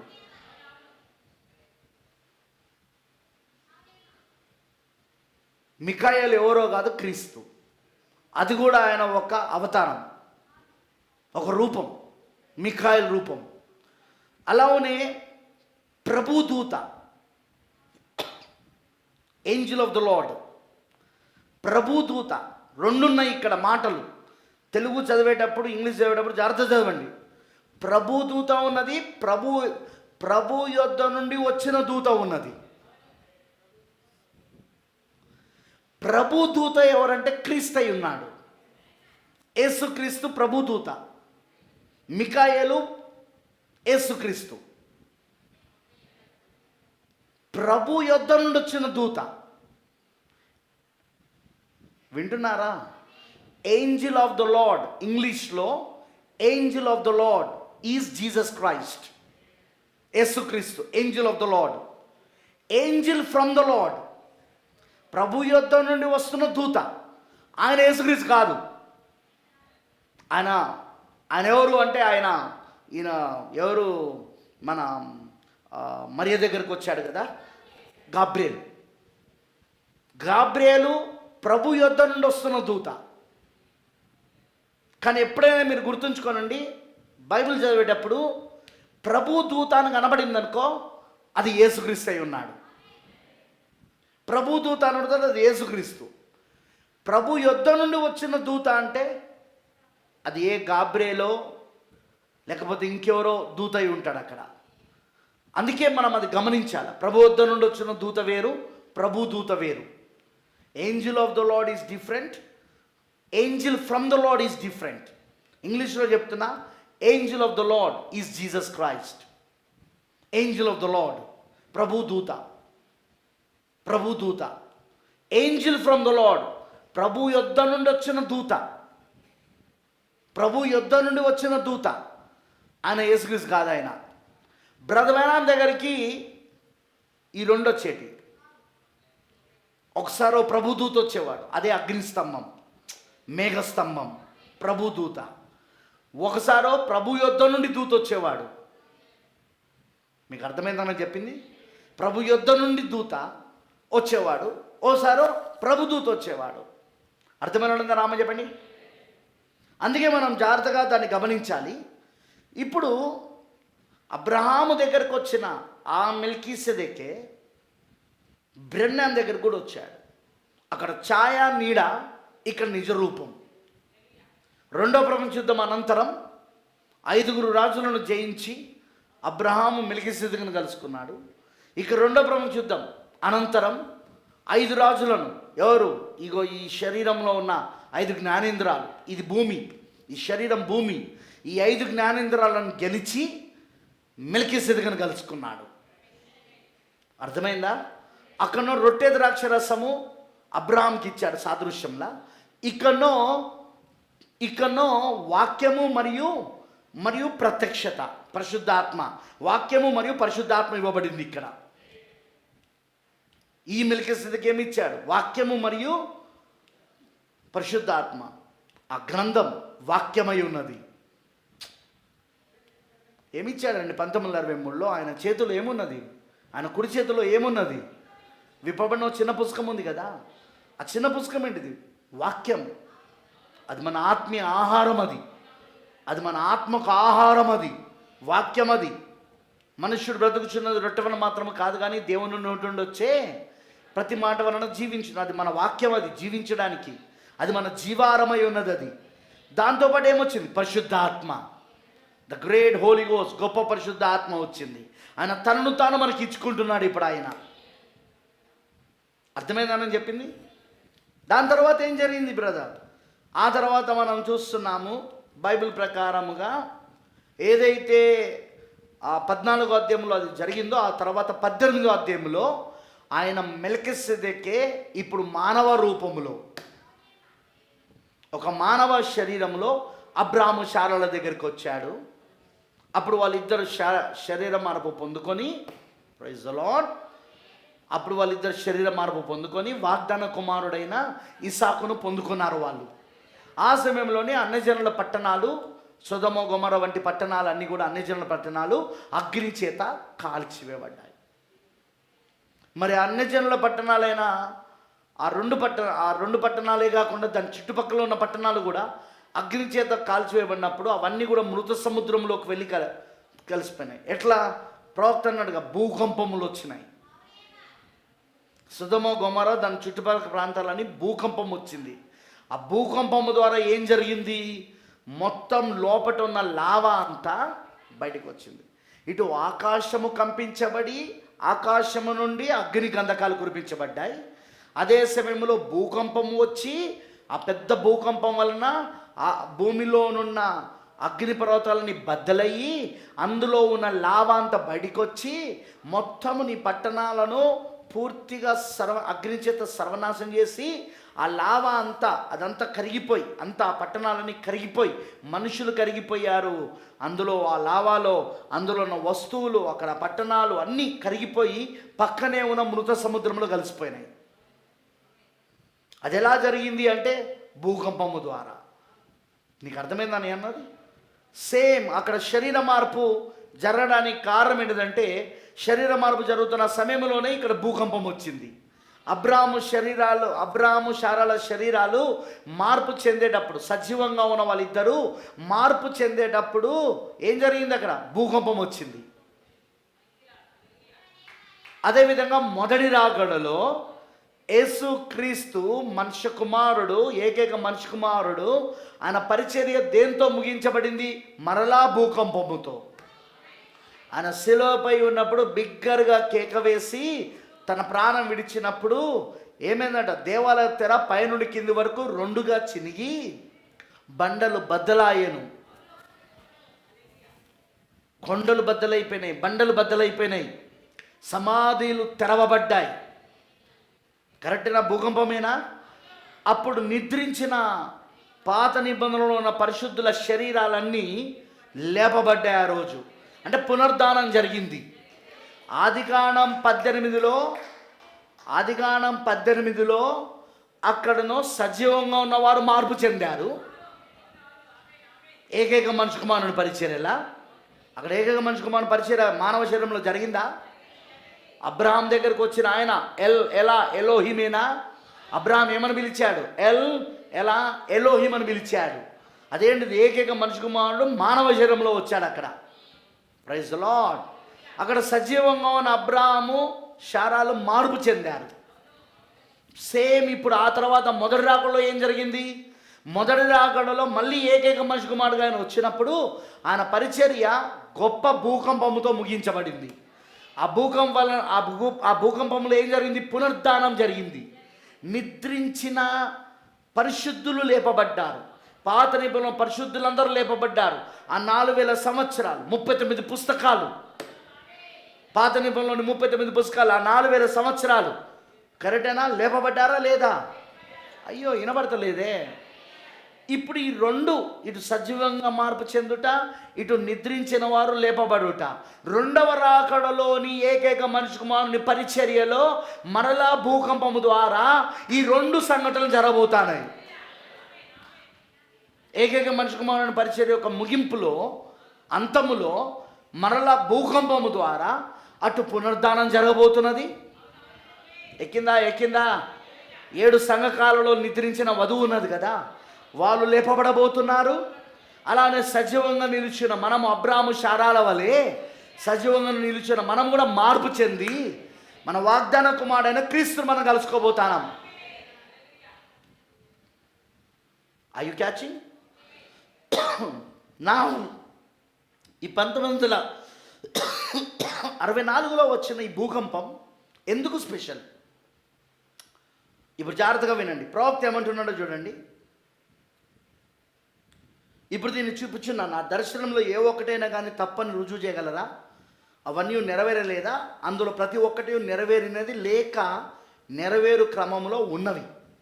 ముసలోని విజయవంతముగా ఇథియోపియా మీదికి దండెత్తను, ఆ తర్వాత పతనమై మొత్తం నాశనమయ్యను. హిట్లర్ యుద్ధమును ప్రారంభించి, తెలుసుగా ముసలోని ఇటలీ నియంత, ముసలోని వారు ఇటలీ నియంత ఇథియోపియా పైన దాడి చేశాడు. అది ముందే చెప్పాడు ప్రవక్త, అది చెప్పినట్టుగానే జరిగింది. హిట్లర్ యుద్ధమును ప్రారంభించి దాన్ని ముగించకుండానే మర్మమగు రీతిలో మృతి చెందెను. ఆ రెండు ఉద్యమములను కమ్యూనిజం మింగివేశాను. తెలుసుగా మూడు ఇజంలు వచ్చినాయి: ఫ్యాసిజం, నాజిజం మరియు కమ్యూనిజం. కరెక్టేనా? ఫ్యాసిజము ఇటలీ ద్వారా వచ్చింది. ఫ్యాసిజం ఏంటిది? ఇటలీ ముసలోని తీసుకొచ్చాడు. నాసిజము ఎవరు తీసుకొచ్చారు? నాసిజము హిట్లర్ తీసుకొచ్చాడు, జర్మనీ. మరియు కమ్యూనిజము రష్యా తీసుకొచ్చింది. మొదటి 2 ఇజములు, ఫ్యాసిజం, నాసిజం, ఈ 2 ఇజములు కమ్యూనిజంలో మింగివేయబడ్డాయి. ప్రవక్త చెప్పినట్టుగానే ఆమేనంటారా? ఆ 2 ఉద్యమములను కమ్యూనిజం మింగివేశాను. ప్లాస్టిక్ బుడగ వంటి కారు నిర్మింపబడి ఇంకా మంచి రహదారుల కొరకు ఎదురు చూచుచున్నది. ప్రవక్త ఉన్నప్పుడే నిర్మించబడింది, కాకపోతే రహదారుల కోసం. కానీ ఇప్పుడు ఆల్రెడీ వచ్చేసింది. ఆయన చూసినట్టుగానే డ్రైవర్ ఉండడు, స్టీరింగ్ ఉండదు. అవసరమైతే వెనకాల 4 కూర్చొని ఏదో ఆట ఆడుతున్నట్టు చూశాడా లేదా? అవన్నీ ఇప్పుడు ఆల్రెడీ అమెరికాలో నడుస్తున్నాయి. తెలుసా మీకు ఆ విషయం? అమెరికాలో కొన్ని ప్రాంతాలలో ఆల్రెడీ నడుస్తున్నాయి. అవి ఇంటర్నెట్లో చాలా వీడియోలు ఉన్నాయి. మన ఇండియన్స్ కూడా దానిలో ఎక్కారు. అక్కడ అమెరికాలో ఉన్న ఇండియన్స్ ఎక్కి వీడియోలు కూడా తీసి చూపించారు. కావాలంటే మీరు ఇంటర్నెట్లో వెతుక్కోండి. అమేనంటారా? ఆమేన్. స్త్రీలు దిగంబరులుగా ఉన్నారు, కరెక్టే, అది కూడా అయింది. ఇప్పటికే వారు పైన ఏమీ లేని స్నానపు దుస్తులను ధరించుచున్నారు. కరెక్ట్గా మనకు అది కూడా నెరవేర్పు జరిగింది. ఈ మధ్య నేను ఒక పత్రికలో దుస్తులను చూశాను. ఆ దుస్తులు దర్శనంలో చూసినట్లుగానే ఉన్నవి. దాన్ని మీరు దుస్తులు అనొచ్చు. అది అంతా కనబడు ప్లాస్టిక్ బట్టవలే ఉన్నది. అంతా కనబడు ప్లాస్టిక్ బట్టవలే. ఆ బట్టకు 3 నల్లని మచ్చలు ఉన్నవి. వాటితో 2 రొమ్ములను కప్పుకొని ఈ క్రింద చిన్న అంజూరపు కచ్చడం వలె ఉన్నది. క్యాథలిక్ చర్చ్ పైకి లేచిచున్నది. ఏం లేస్తున్నది? ఆల్రెడీ ప్రాఫిట్ ఉన్నప్పుడే క్యాథలిక్ చర్చ్. ఎందుకు? మొదటి ప్రెసిడెంట్ ఎవరు? John F Kennedy. క్యాథలిక్ మొదటి ప్రెసిడెంట్ ఎవరండి? John F Kennedy.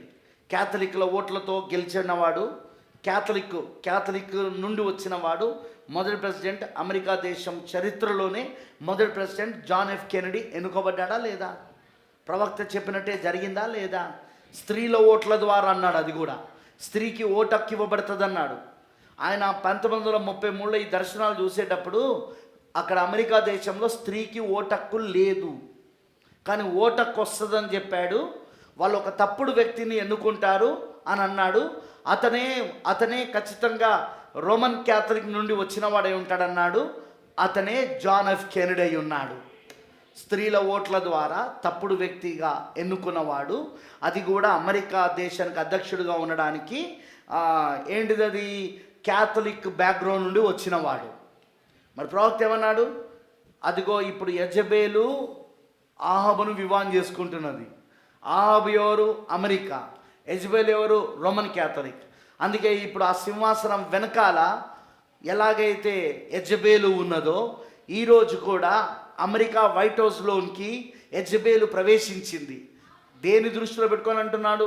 John F Kennedy యొక్క ఎలక్షన్ దృష్టిలో పెట్టుకొని అంటున్నాడు. జాన్ ఎఫ్ కెనడీ యొక్క ఎలక్షన్ దృష్టిలో పెట్టుకొని అదిగో ఇప్పుడు యెజబేలు, అదిగో ఇప్పుడు వైట్ హౌస్ అంటే తెలుసు కదా, అమెరికా ప్రెసిడెంట్ ఉండే ఇల్లు మరియు ఆఫీస్ అన్నమాట. అమెరికా ప్రెసిడెంట్ ఉండే, అధ్యక్షుడు ఉండే ఇల్లు మరియు ఆఫీస్, దానిలోకి ఆ వైట్ హౌస్లోనికి ప్రవేశించింది. ఎలాగైతే అప్పుడు అహాబు సింహాసనం పైన ఉన్నాడు, కానీ స్వరం మాత్రం యెజబేల్ది. పాత నిబంధనలో మొదటి రాజుల గ్రంథము 17వ అధ్యాయం నుండి చదివితే అక్కడ మొట్టమొదటిసారిగా ఆహాబు యెజబేలుల వివాహం రాయబడి ఉంది. అక్కడ ప్రవక్త ఏమంటాడంటే, ఆహాబు యెజబేలులు ఎప్పుడైతే వివాహం చేసుకున్నారో, రాజకీయము మతం ఎప్పుడైతే ఏకమైందో, అవునా, అప్పుడు సింహాసనం పైన కూర్చున్నది ఆహాబే, కానీ వెనకాల స్వరము మాత్రము యెజబేలు. సేమ్ ఇప్పుడు కూడా అక్కడ కూర్చున్న ప్రెసిడెంట్ అతనే, కానీ వెనకాల స్వరం మాత్రం అది రోమన్ క్యాథలిక్. ఇది యెజబేల్ ఎవరంటే రోమన్ క్యాథలిక్ స్త్రీ. మీకు అర్థమైందా నేను చెప్పింది? అయితే ప్రవక్త మాట అంటాడు, నేను ఇదివరకు చెప్పినా మళ్ళీ చెప్తానా, అదిగో ఆ సమయంలోనే తిష్బీడైన ఏలియా రంగంపైకి వచ్చాడు. కరెక్ట్గా విలియం బ్రెన్హామ్ ఆ సమయంలోనే ఏలియాగా రంగం పైన ఉన్నాడు. ఏది కూడా లేఖనము తప్పిపోకుండా నెరవేర్పు జరుగుతున్నది. అక్కడ జరిగినది ఇప్పుడు ఇంకా జరుగుతూ ఉన్నది. కరెక్టేనా కాదా? అర్థమైన వాళ్ళందరూ ఆమె చెప్పండి. నేను దాని మీద చాలా చెప్పిన నేను ప్రసంగాలు. యెజబేలు ఆహాబు మొదటి రాజుల గ్రంథం 17వ అధ్యాయంలో మొట్టమొదటిసారిగా నువ్వు యెజబేలు పేరు వింటావు. అక్కడ వాళ్ళ పేరు కూడా ఎట్లా వింటావంటే వాళ్ళిద్దరి వివాహముతో. అదే సమయంలో మొట్టమొదటిసారిగా తిష్బీడైన ఏలియా పేరు వింటావు అక్కడ. అంటే యెజబేలు ఆహాబు వివాహం చేసుకుంటున్నప్పుడు ఏలియా రంగం పైన ఉన్నాడు. వండర్ఫుల్. అర్థమైందని చెప్పింది. సో ప్రాఫిట్ ఏమంటున్నాడంటే, ఇప్పుడు క్యాథలిక్ చర్చ్ పైకి లేస్తున్నదా? మనకు ఒక క్యాథలిక్ అధ్యక్షుడు వచ్చెను. ఎవరి గురించి చెప్తున్నాడు? జాన్ ఎఫ్ కెనడీ గురించి. 1960లో అతను ఎన్నుకోబడ్డాడు. అంటే 59 నవంబర్లో 60లో ప్రమాణ స్వీకారం, 63లోనే అతను చెప్పబడ్డాడు. అందుకే ప్రవక్త అంటాడు, మనకు ఒక క్యాథలిక్ అధ్యక్షుడు వచ్చాను, నిస్సందేహముగా మరొకడు వచ్చాడు, జో బైడెన్. మరి జో బైడెన్ కూడా వెళ్ళిపోయాను కదంటే, నిస్సందేహంగా మరొకడు వస్తాడు. ఏ సందేహం లేదు దాంట్లో. ఇంకోటి ఏంటంటే, ఇప్పుడు ట్రంప్ ఎవరైతే ఉన్నారో అతను పూర్తిగా రోమన్ క్యాథలిక్కి ఫుల్ సపోర్ట్. రోమన్ క్యాథలిక్కి పూర్తిగా సపోర్ట్. ఫ్యాసిజంకి రోమన్ క్యాథలిక్ ఇటలీ నుండి వచ్చింది. రోమ్ ఎక్కడుందండి? ఇటలీలో ఉంది. రోమ్ ఇటలీలో ఉంది. రోమ్లో వాటికన్ ఉంది. ఇటలీ దేశంలో రోమ్ ఒక దేశం. రోమ్కి హెడ్ క్వార్టర్స్ ఏంటంటే వాటికన్. ఇటలీలో అంతర్భాగం తెలుసుగా చదువుకున్న వాళ్ళకు. చరిత్ర చదివిన వాళ్ళకి తెలియకపోతే చదువుకోండిరా బాబు. అంతర్భాగం అది, దేశంలో దేశం అది. తెలుసా మీకు ఆ విషయం? దేశంలో దేశం. ఇప్పుడు ఇటలీ తీసుకొచ్చిన వాదన ఏంటిది? ఇజం ఏంటిది? ఫ్యాసిజం. ఇప్పుడు వచ్చిన ట్రంప్కి ఫ్యాసిజం సపోర్ట్ అతను, ఫ్యాసిజానికి చాలా సపోర్ట్ అతను. అమ్మనంటారా? అంటే ఇటలీకి క్యాథలిక్ చర్చ్ పైకి వచ్చినది. మనకు ఒక క్యాథలిక్ అధ్యక్షుడు వచ్చాను, నిస్సందేహంగా మరొకడు వచ్చును. ఇంకేం మిగిలి ఉన్నది? హెబ్రీ 12వ అధ్యాయం 26వ వచనం తప్ప మరి ఏమీ లేదు. ఏంటిది అది? ఆయన స్వరము అప్పుడు భూమిని కంపింపజేశాను. అప్పుడు మరొకసారి భూమిని మాత్రమే కాక ఆకాశమును కూడా కంపింపచేతునని ఆయన సెలవిచ్చుచున్నాడు. మరొకసారి దేవుడు భూమిని కంపింపచేయును, మరి దానితో పాటుగా అవన్నీ కదులును. బాగా వినండి మాట. ఏంటిది కదులుతుంది? అన్నీ కదలడం అంటే ఏంటిది? అన్నీ కదలడం అంటే ఏంటిది? భూమి మరియు ఆకాశము మరియు ఇవన్నీ కూడా కంపించబోతున్నాయి. మరొక్కసారి కంపిస్తానంటున్నాడు దేవుడు. ఆ గొప్ప ఎర్త్క్వేక్, ఆ గొప్ప భూకంపం అది వచ్చినప్పుడు ఏమవుతుందంటే మొత్తము భూమి యొక్క యాక్సిసే మారిపోతుంది. భూమి తన యొక్క జాడ నుండి తప్పిపోతుంది, తన కక్ష నుండి తప్పిపోతుంది. యాక్సిస్, కక్ష నుండి అది జరగబోతుందని చెప్పాడు ప్రవక్త అంటున్నాడు. మరొకసారి దేవుడు భూమిని కంపింప చేయును, మరి దానితో పాటు అన్నీ కదులును. అప్పుడు ఆయన దానిని నూతనముగా చేయును, నూతన భూమిగా. 1964 ఇక్కడ వినండి, 1964 మార్చి అనగా గత నెలలోనే మంచి శుక్రవారం దినమున అలస్కా యొక్క భూకంపం యావత్తు ప్రపంచమును కదిలించినది. ఏంటిది? అలస్కా యొక్క భూకంపం యావత్తు ప్రపంచాన్ని కదిలించినది. ఎప్పుడొచ్చింది అది? 1964 మార్చి నెలలో, సరిగ్గా మంచి శుక్రవారం రోజున, గుడ్ ఫ్రైడే రోజున. దానికంటే ముందే ప్రవక్త చెప్పాడా? ప్రవక్త దగ్గరికి ఆయన సుడిగాలిలో వచ్చాడా? దేవుడు సుడిగాలిలో వచ్చాడా? గుర్తుందా ఆ సంఘటన మీకు? నేను దాన్ని చూపిస్తాను, అది కూడా చూపిస్తా. సుడిగాలిలో వచ్చిన ఆయన, అప్పుడు ప్రవక్త వేటలో ఉన్నాడు, వేటాడుతున్నాడు ఆయన 1964లో. ఆ సమయంలో కొంతమంది సహోదరులు కూడా ఉన్నారు. వాళ్ళందరికీ చెప్పాడు, మీరు వెళ్ళి ఎక్కడైనా దాచుకోనండి, పరిగెత్తుకుంటూ వెళ్ళి ఎక్కడైనా దాచుకోండి అని అన్నాడు. ఆ సుడిగాలి వచ్చే ముందు, సుడిగాలిలో దేవుడు తన ప్రవక్త దగ్గరికి వచ్చే ముందు, అప్పుడు వాళ్ళందరూ పరిగెత్తుకుంటూ వెళ్ళి, కొంతమంది టెంట్లలో దాచుకున్నాడు, కొంతమంది కార్లలో దాచుకున్నారు, కొంతమంది కార్ల కింద దాచుకున్నారు. అప్పుడు ఆ సుడిగాలి వచ్చి 3 సార్లు పైకి కిందికి, పైకి కిందికి, 3 సార్లు పైకి కిందికి వచ్చిపోయిన తర్వాత అక్కడ రాళ్ళు పగిలిపోయి, బండలు బద్దలైపోయి, ఒక్కొక్క రాయి ఒక్కొక్క పిరమిడ్ రూపంలో, ఒక్కొక్క రాయి ఒక్కొక్క పిరమిడ్ ఆకారంలా కోయబడ్డదని. ఆ సుడిగాలు వచ్చినప్పుడు అక్కడ బండలు బద్దలయ్యి, ఆ పర్వతపు బండలు బద్దలయ్యి, ఒక్కొక్క రాయి ఎలా వచ్చిందట? సుడిగాలి రూపంలో. అక్కడ సుడిగాలు వచ్చి తగిలినప్పుడు అది కోయబడ్డాయి, ఆ రాళ్ళు పగిలిపోయినాయి. ఎలా పగిలినాయి అవి? కరెక్ట్గా పిరమిడ్ ఆకారంలా. ఎలా? పిరమిడ్ ఆకారంలా, కరెక్ట్గా పిరమిడ్ ఆకారంలా కోయబడ్డాయా? పగలగొట్టబడ్డాయా? వినపడతలేదు నాకు. కోయబడి పగలగొట్టబడ్డాయా?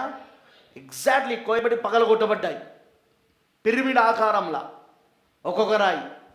ఆ తర్వాత సుడిగాలు వెళ్ళిపోయాక ప్రవక్త అప్పుడు ఏం చేశాడు? తన తలలో పై ఉన్న టోపీని తీసి, మర్యాదపూర్వకంగా తీసి, ఇదిగో నీ దాసుడు ఇక్కడ ఉన్నాడు, మాట్లాడు ప్రభు అన్నాడు. ప్రభు మాట్లాడాడు. ఆ సంగతి అక్కడ సహోదరులందరూ దాచుకున్న వాళ్ళకి తెలుసు. ఆ తర్వాత వచ్చి సోదరు బ్రెన్హామ్ గారిని అడిగారు, ఏంటి దేవుడు ఏం మాట్లాడాడు నీతో అంటే, అప్పుడు ఆయన ఒక చిన్న రాయిని తీసి ఆకాశంలో విసిరి పశ్చిమ తీరమునకు తీర్పు రాబోతుంది అన్నాడు. ఆయన చెప్పిన కొద్ది రోజులకే మంచి శుక్రవారం రోజున, గుడ్ ఫ్రైడే రోజున, 1964లో గుడ్ ఫ్రైడే మార్చి నెలలో మంచి శుక్రవారం రోజున, గుడ్ ఫ్రైడే రోజున అలస్కా తీర ప్రాంతము, పశ్చిమ తీర ప్రాంతమైన అలస్కా భయంకరమైన, ఇంతవరకు అమెరికా చరిత్రలోనే ఎప్పుడు రానంత భయంకరమైన భూకంపం వచ్చింది. చాలా భాగం అలస్కా పట్టణం ఎక్కడ ఉంటుంది అంటే సముద్ర తీరమున ఉంటుంది. చాలా భాగము సముద్రంలోనికి వెళ్ళిపోయింది. అది సముద్రంలోనికి వెళ్ళిపోయింది, చాలా భాగము సముద్రంలోనికి. మరి ప్రవక్త అంటున్నాడు, చదువుదాం, ఆయన నోటితోటి చదువుదాం. ఆ మంచి శుక్రవారం దినాన అలస్కా యొక్క భూకంపం యావత్తు ప్రపంచమును కదిలించినది. అయితే స్థానభ్రంశం కలగలేదు. స్థానభ్రంశమా? అదే ఇప్పుడు చెప్పానుగా నేను, యాక్సిస్. భూమి ఏం కాబోతున్నది? యాక్సిస్ చేంజ్ కాబోతుంది, యాక్సిస్ నుండి తప్పిపోబోతుంది, యాక్సిస్ నుండి జరగబోతున్నది. దాని యొక్క కక్ష నుండి స్థానభ్రంశం. 1964లో అలస్కాలో వచ్చిన మంచి శుక్రవారం రోజు మార్చి నెలలో అలస్కాలో వచ్చిన భూకంపము స్థానభ్రంశంను కలగజేయలేదు భూమికి. అంటే అర్థమేంటిది? రాబోయే గొప్ప భూకంపం ఒకటి వస్తుంది, అది మొత్తం స్థానభ్రంశమును చేయబోతున్నది. దానికి ఇది ముందు సూచన అయి ఉన్నదని. అర్థమైందని చెప్పింది. ఆ మాట కూడా ప్రవక్త చెప్పాడు. అయితే స్థానభ్రంశం కలగలేదు, కానీ దేవుడు ఈ జగత్తును కంపింపచేయుట ద్వారా హెచ్చరిక చేయుచున్నాడు. త్వరలో ఆయన ఇంకా ఎక్కువ పరిధిలో దానిని కంపింపచేయును. స్థానభ్రంశము కలగబోతున్నది భూమికి. దేవుడి భూమిని నూతనంగా మార్చాలంటే దేవుడు ఆ విధంగా చేయబోతున్నాడు. ఆ స్థానభ్రంశం కలిగినప్పుడు భూమిలో ఉన్న మొత్తం భూమిలో ఉన్న దాని ఏమంటారు, అగ్ని పర్వతాలు అవన్నీ కూడా పేలిపోయి ఆ భూమి లోపట నుండి లావా బయటికి రాబోతా ఉన్నది. ఆ గొప్ప భూకంపం ఏదైతే ప్రవక్త ఇక్కడ చెప్తున్నాడో, ఆ గొప్ప భూకంపం వచ్చినప్పుడు ఏం జరుగుతుందంటే ఇది స్థానభ్రంశం కలుగుతుంది. ఇది నోవహు దినాలలో జరిగిందా? వినబడతలేదు నాకు. జరిగిందా? జరిగింది. నోవహు దినాలలో అదే జరిగింది, స్థానభ్రంశం జరిగింది భూమికి. ఎందుకంటే నోవహు దినాలలో కూడా వర్షము పైనుండి మాత్రమే రాలేదండి, భూమిలోని తూములను కూడా ఆయన విప్పాడని ఉంది బైబిల్లో. భూమిలోని తూములు ఆయన విప్పడానికి ఏం చేయాలి? ఇప్పుడు ఆయన భూమిని పగలగొట్టాలి. భూమి ఎట్లా పగులుతుంది? ప్రపంచమంతా భూమి ఎట్లా పగులుతుంది? భూకంపం ద్వారా. ఆ గొప్ప భూకంపము ద్వారా భూమి పగిలిపోయి భూమిలో ఉన్న ఆ తూములని విప్పబడి నీళ్లు బయటకు వచ్చినాయి. అటు పైనుండి వర్షం, ఇటు కింద నుండి వర్షం. నేను చెప్పేది మీకు ఏమైనా అర్థమైందా? అర్థమవుతుందా అని చెప్పింది. సో నెక్స్ట్ మీరు జాగ్రత్తగా గమనిస్తే మరలా స్థానభ్రంశం కలుగుతుందని ప్రాఫిట్ చెప్తున్నాడా? అయితే 64లో వచ్చిన భూకంపం ఏదైతే ఉందో అలస్కా భూకంపం, అది స్థానభ్రంశాన్ని కలిగించలేదు, కానీ మొత్తం జగత్తునంతటిని మాత్రము కంపింపజేయడం ద్వారా హెచ్చరిక చేశాడు ఆయన. మొత్తం జగత్ అంతటా అంటే ప్రపంచం అంతటికి కంపింపజేయడం ద్వారా హెచ్చరిక చేశాడు ఆయన. కానీ త్వరలో ఆయన ఇంకా ఎక్కువ పరిధిలో దాన్ని కంపింపచేయును. పాపముతో శపించబడిన ఈ లోకమును ఆయన ప్రేల్చి కంపింపచేయును. నా సోదరుడా, ఆ కంపము నుండి దాగుచోట ఒకటే ఉన్నది, అది ప్రభువైన యేసు యొక్క కౌగిలి. ఇంకా నీకు దేవుని కృప దొరుకుచుండగానే నీ పూర్తి జీవితమును ఏమీ దాచుకొనకుండా యేసుక్రీస్తుకి ఇమ్మమని బతిమాలుచున్నాను. నమ్మకస్తుడగు గొర్రెల కాపరి నిన్ను రక్షించి నీ పట్ల శ్రద్ధ వహించును, మరియు నేను నిర్దోషిగా ఆయన నిలబెట్టును, మహిమతోనూ మహా ఆనందముతోనూ నిండియుందువు. సో అది కేవలము ఒక చిన్న కంపం మాత్రమే. 1964 అలస్కాలో వచ్చిన భూకంపం ప్రవక్త ముందు చెప్పింది, అది మొత్తం జగత్తునంతటిని కంపింపజేసింది, కానీ అది చిన్నదే. అది దానికంటే ఇంకా పెద్దది రాబోతుంది, ఎక్కువ రెట్లతో రాబోతుందని ప్రాఫెట్ ప్రవచిస్తున్నాడు. ప్రవచిస్తున్నాడా లేదా? ప్రవక్త ప్రవచిస్తున్నాడు దాన్ని. ఇక్కడ అదేగా ప్రవచనం. అప్పుడేమవుతుంది? స్థానభ్రంశం కాబోతున్నది.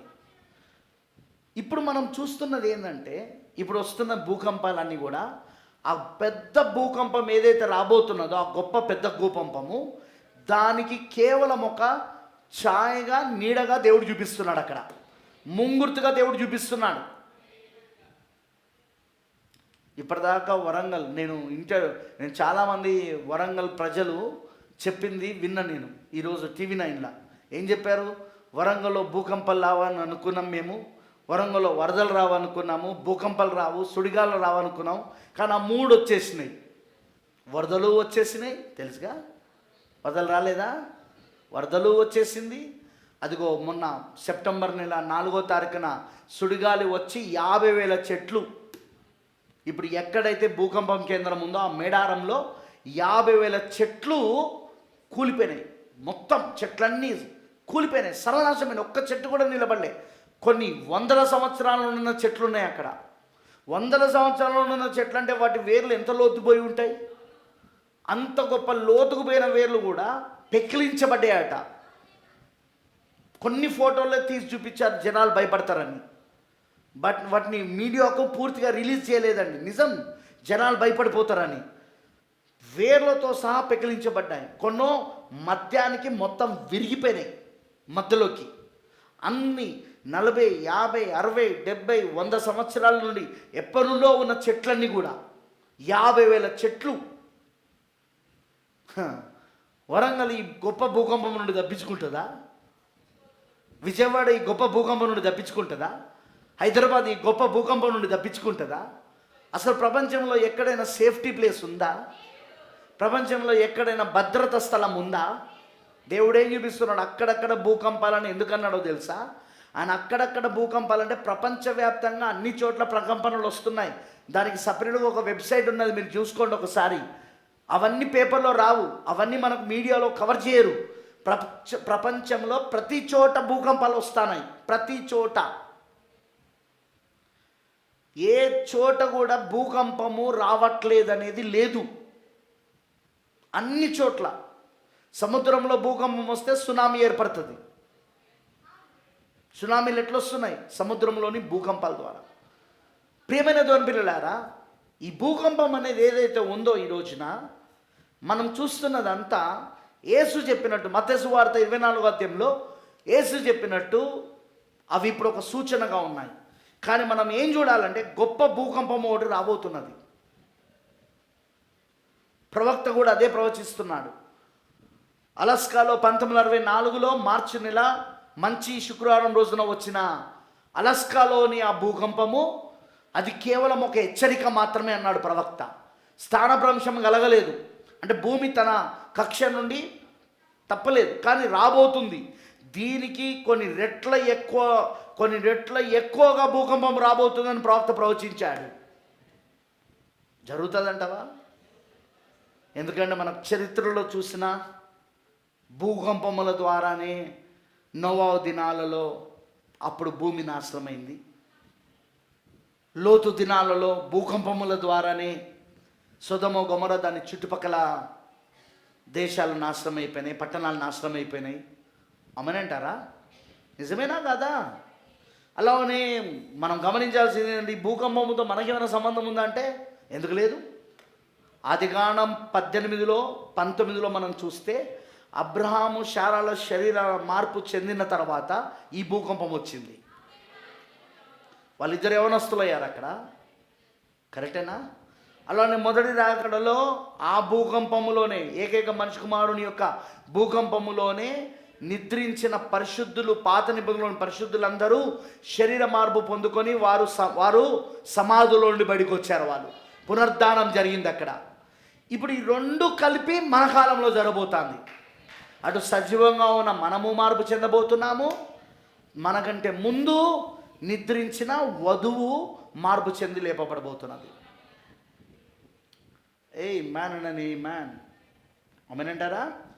ఏకైక మనిషి కుమారుని పరిచర్య ఎల్లవేళలా భూకంపముతోనూ మరియు పునరుద్ధానముతో ముగించబడుతున్నది.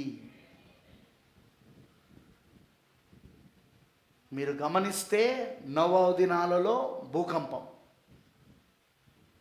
లోతు దినాలలో భూకంపం మరియు శరీర మార్పు.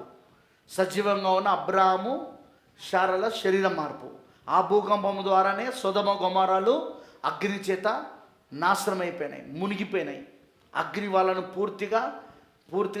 పూర్తిగా కాల్చివేసి పక్కనే ఉన్న మూత్ర సముద్రంలోనికి అదంతా పోయి కలిసిపోయింది అక్కడ. అలానే మొదటి రాకడలో యేసుక్రీస్తు ఆయన మరణములో భూకంపము కలిగి పాత నిబంధనలో ఉన్న పరిశుద్ధులందరూ తిరిగి లేపబడ్డారు. మరుసటి రోజున భూకంపం మరుసటి రోజున ఈస్టర్ సండే రోజున ఈస్టర్ ఉదయమున వింటున్నారా, పాత నిబంధనలో ఉన్న పరిశుద్ధులందరూ లేపబడ్డారు. అర్థమైన వాళ్ళందరూ ఆమె చెప్పండి. ఇప్పుడు ఈ రెండు మనకు జరగబోతుంది. ఇప్పుడు ఈ చిన్న చిన్న భూకంపాలన్నీ దాన్నే సూచిస్తున్నాయి. దాన్నే ఆ తీర్పు వస్తుందనేందుకు హెచ్చరిక అనమాట. ప్రవక్త అన్నాడుగా, హెచ్చరిక, భూమికి హెచ్చరిక, అది అందరికి హెచ్చరిక అది. అందుకే మీలో ఇంకా ఎవరైనా దేవునికి పూర్తిగా సమర్పించుకోకపోతే మీరు పూర్తిగా సమర్పించుకోమని ప్రవక్త అంటున్నాడు. ఏది దాచిపెట్టుకోకుండా. మనకున్న రోగం ఏంటో చెప్పాలా, నేను చాలా విషయాలను మనం ప్రభువు చెప్పకుండా దాచిపెట్టుకుంటాం. నో సార్, నువ్వు మీ ఆయనకు చెప్పకపోయినా పర్వాలేదు, మీ ఆవిడకు చెప్పకపోయినా పర్వాలేదు, కానీ దేవుడికి దగ్గరకు వచ్చినప్పుడు మాత్రం యథార్థంగా ఉండు. హృదయాన్ని తెరిచి కుమ్మరించి చెప్పు ఆయనకు. కుమ్మరించు, నీ హృదయాన్ని కుమ్మరించు, అన్నీ చెప్పు. నీ బలహీనత ఏంటో చెప్పు, నీ సమస్య ఏంటో చెప్పు, నీ మనసులో జరుగుతుంది ఏందో చెప్పు, అన్నీ చెప్పు ఆయనకు. ఏది దాచిపెట్టకు. ఎందుకంటే ప్రవక్త అదే అంటున్నాడు, నువ్వు దేవుని సన్నిధికి వచ్చినప్పుడు నువ్వు పూర్తిగా దేవునికి సమర్పించుకోమంటున్నాడు ఆయన. అర్థమవుతుందా? ఆ ప్రభు అయిన యేసుక్రీస్తు ఒక కౌగిల్లోకి రమ్మంటున్నాడు. కృప దొరుకుచుండగానే నీ పూర్తి జీవితమును ఏమీ దాచుకొనకుండా యేసుక్రీస్తుకి ఇమ్మని బతిమాలుచున్నాను. ప్రవక్త అన్నాడు, నేను మిమ్మల్ని బతిమాలిస్తున్నాను, నేను ఏమీ దాచిపెట్టకుండా ఆయనకి ఇచ్చేయండి మీ జీవితాన్ని. ఇప్పుడు కూడా నేను కూడా అదే మాట చెప్తున్నా. ప్రవక్త చెప్పిందే సంఘ కాపరిగా నేను మీకు చెప్తున్నా. ఏది దాచిపెట్టకుండా మీరు ప్రతిదీ ప్రభువుకి సమర్పించుకోమని నేను చెప్తున్నా. నేను ఈ సబ్జెక్ట్ని ఇది చాలా లోతైన అంశం, నేను క్లియర్గా చెప్తాను. ఎందుకంటే ఆమోస్ గ్రంథంలో ఒక ప్రవచనం ఉంది. సియోనులో నుండి వచ్చే గర్జన. 2 గర్జనలన్నీ నేను ఆమోస్ గ్రంథంలో చూపించిన. మొదటి అధ్యాయంలో ఒక గర్జన ఉంటుంది, తర్వాత ఇంకో అధ్యాయంలో ఇంకో గర్జన ఉంటుంది. ఒకటో ప్రవక్తలో నుండి వస్తున్న గర్జన, ప్రకటన 10. ఇంకొకటో సియోనులో నుండి, వధువులో నుండి వస్తున్న గర్జన. ఆ గర్జనకు ముందు ఆ గర్జనలో ఒక భూకంపం రాబోతా ఉన్నది, గొప్ప భూకంపం. నేను అది కూడా మీకు చూపించబోతున్నా. ఎందుకంటే అది ఛాయ, నీడ, ఇది నిజ రూపం. ఇది అక్కడ ఆమోస్ గ్రంథంలో చెప్పబడినది. అది ఛాయ, నీడ అయితే ఇది నిజ రూపమై ఉన్నది. అర్థమైందా? సియోను గర్జన తర్వాత ఒక పెద్ద భూకంపం. నిజమండి, పెద్ద భూకంపం సియోను గర్జన తర్వాత. సియోను ఎవరు? వధువై ఉన్నది. ఇప్పుడు వధువు గర్జిస్తుందా? ప్రకటన 10లోనో ప్రవక్తలో నుండి సింహము గర్జించింది. ఇప్పుడు ప్రవక్త వెళ్ళిపోయిన తర్వాత అదే గర్జన, అదే 7 ఉరుములు, సింహం ఒక గర్జన, 7 ఉరుములు ఇప్పుడు ఎవరిలో గర్జిస్తున్నాయి? వధువులో గర్జిస్తున్నాయి. సియోనులో నుండి గర్జన. ఆ తర్వాత భూకంపం రాబోతుంది. భూకంపమునకు ముందు సియోనులో నుండి గర్జన. అది ప్రవచనమేనా ఆమోసులా? నేను అది చూపించబోతున్నాను మీకు. నేను ఇంకా కొన్ని ఉన్నాయి నేను చూపించాల్సినవి. ప్రవక్త చెప్పినవి కొన్ని మీకు చదివి కూడా చూపిస్తాను. అవునంటారా?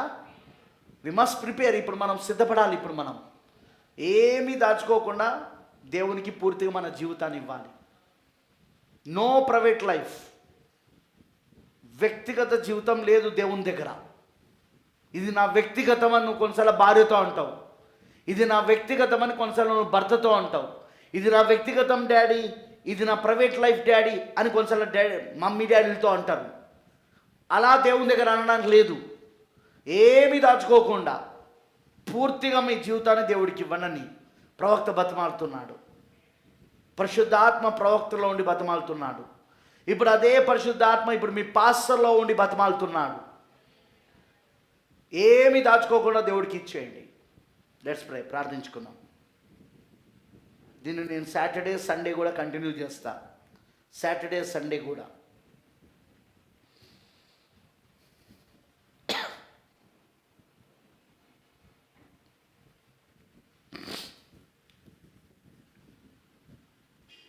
లెట్స్ ప్రే, ప్రార్థించుకుందాం. పరిశుద్ధుడా, సర్వశక్తిమంతుడా, కృపామయుడైన తండ్రి, నీకు స్తోత్రాలు. మరొకసారి నీ సన్నిధికి వచ్చి మేము ప్రార్థిస్తున్నాం ప్రభువా. మేము ప్రతిదీ ఒప్పుకుంటున్నాం ప్రభువా. నీ సన్నిధిలో, నీ ప్రసన్నతలో, నీ షకినా మహిమలో ఇప్పుడు మేము ఉన్నామని, ఆ పరలోకపు స్థలములలో ఇప్పుడు మేము ఉన్నామని నమ్ముతూ ప్రభువా, ఇప్పుడు ఆ అతి పరిశుద్ధ స్థలములో మేము ఉన్నామని నమ్ముతూ ప్రతిదీ ఒప్పుకుంటున్నాం. మా జీవితం నీకు తెరవబడిన పుస్తకం. మేము దాచాలనుకున్నా దాచలేము. అందుకు ప్రవక్తకు ఇవ్వబడిన వరమే సాక్ష్యమై ఉన్నది. ఎంతోమంది జీవితాలలో దాచబడిన పాపాలు ప్రవక్తకు అవి బయలుపరచబడి, కొన్నిసార్లు అవి దర్శనాల్లో చూపించబడి, అవి బయలుపరచబడి వ్యక్తిగతంగా ఆయన వాళ్ళకి చెప్పి ఉన్నాడు.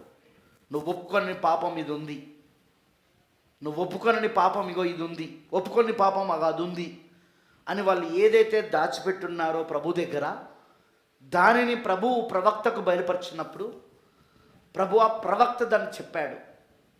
తండ్రి, దాని వలన మాకేమర్థమవుతున్నదంటే ఆ వరము వలన, ఆ వరము మా మధ్యలో ప్రదర్శించబడడం వలన, ఆ వరము మా మధ్యలో రుజువు చేయబడడం వలన ప్రభు దగ్గర మేమేమి దాచాలనుకున్నా దాచలేమని అర్థమవుతున్నది.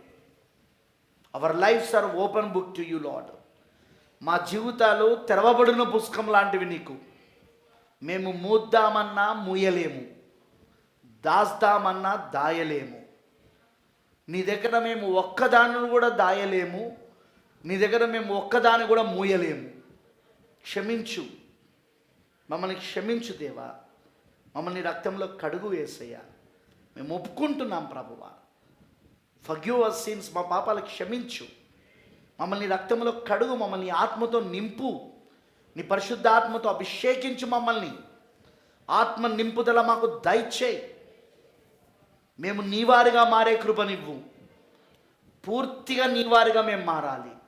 పూర్తిగా నువ్వు మాలో శరీరధారి కావాలి, మాలో ముసుగు దాల్చాలి, మాలో ఎన్ఆర్వే కావాలి. వాక్యం మాలో అణువణువున శరీరం కావాలి, అణువణువున శరీరం కావాలి ప్రభువా. నీ పరిశుద్ధ ఆత్మ, నీ వాక్యం మాలో శరీరధారయ్యే కృపను దయచేయి. కృప చూపించు మా పైన.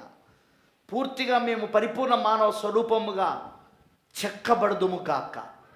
నువ్వు మా మైకలేంజులో ప్రభువా, మమ్మల్ని క్రీస్తు రూపంలోనికి చెక్కుతున్న వాడివి, వాక్య రూపంలోనికి చెక్కుతున్న వాడివి. నీ మనస్సులో ఉన్న రూపమే వాక్య రూపమై ఉన్నది. అదే ఇప్పుడు మా జీవితంలో నువ్వు చేస్తున్నావు దేవా. మా జీవితంలో నువ్వు పనిచేస్తున్నది, నీ పరిశుద్ధాత్మ పనిచేస్తున్నది. ఎందుకు అంటే మమ్మల్ని వాక్య రూపంలోనికి చెక్కడానికి. చెక్కుము యేసయ్యా. ఓ పరమశిల్పి, మమ్మల్ని చెక్కుము, ఈ శిల్పాన్ని చెక్కుము, మహోన్నత కళాఖండముగా చెక్కుము, పిరమిడ్ పట్టణముగా చెక్కుము, పరిపూర్ణ మానవ స్వరూపముగా చెక్కుము, క్రీస్తు రూపములోనికి, క్రీస్తు పోలికలోనికి చెక్కుము, వాక్యముగా మమ్మల్ని చెక్కుము. అందుకు పూర్తి అధికారం నీకు ఇస్తున్నాము. మా జీవితం పట్ల పూర్తి అధికారాన్ని నీకు ఇస్తున్నామయ్యా. మా జీవితం పైన పూర్తి అధికారాన్ని నీకు అప్పగిస్తున్నాం. కృప చూపించు మా పైన, దయ చూపించు మా పైన. నీకు పూర్తిగా మేము సమర్పించుకుంటూ ఈ రాత్రి మమ్మల్ని మేము మీకు అర్పించుకుంటూ యేసు క్రీస్తు నామములో ప్రార్థిస్తున్నాము. ఆమేన్. ఆమేన్. God bless you all. దేవుడు మీ అందరినీ దీవించును గాక.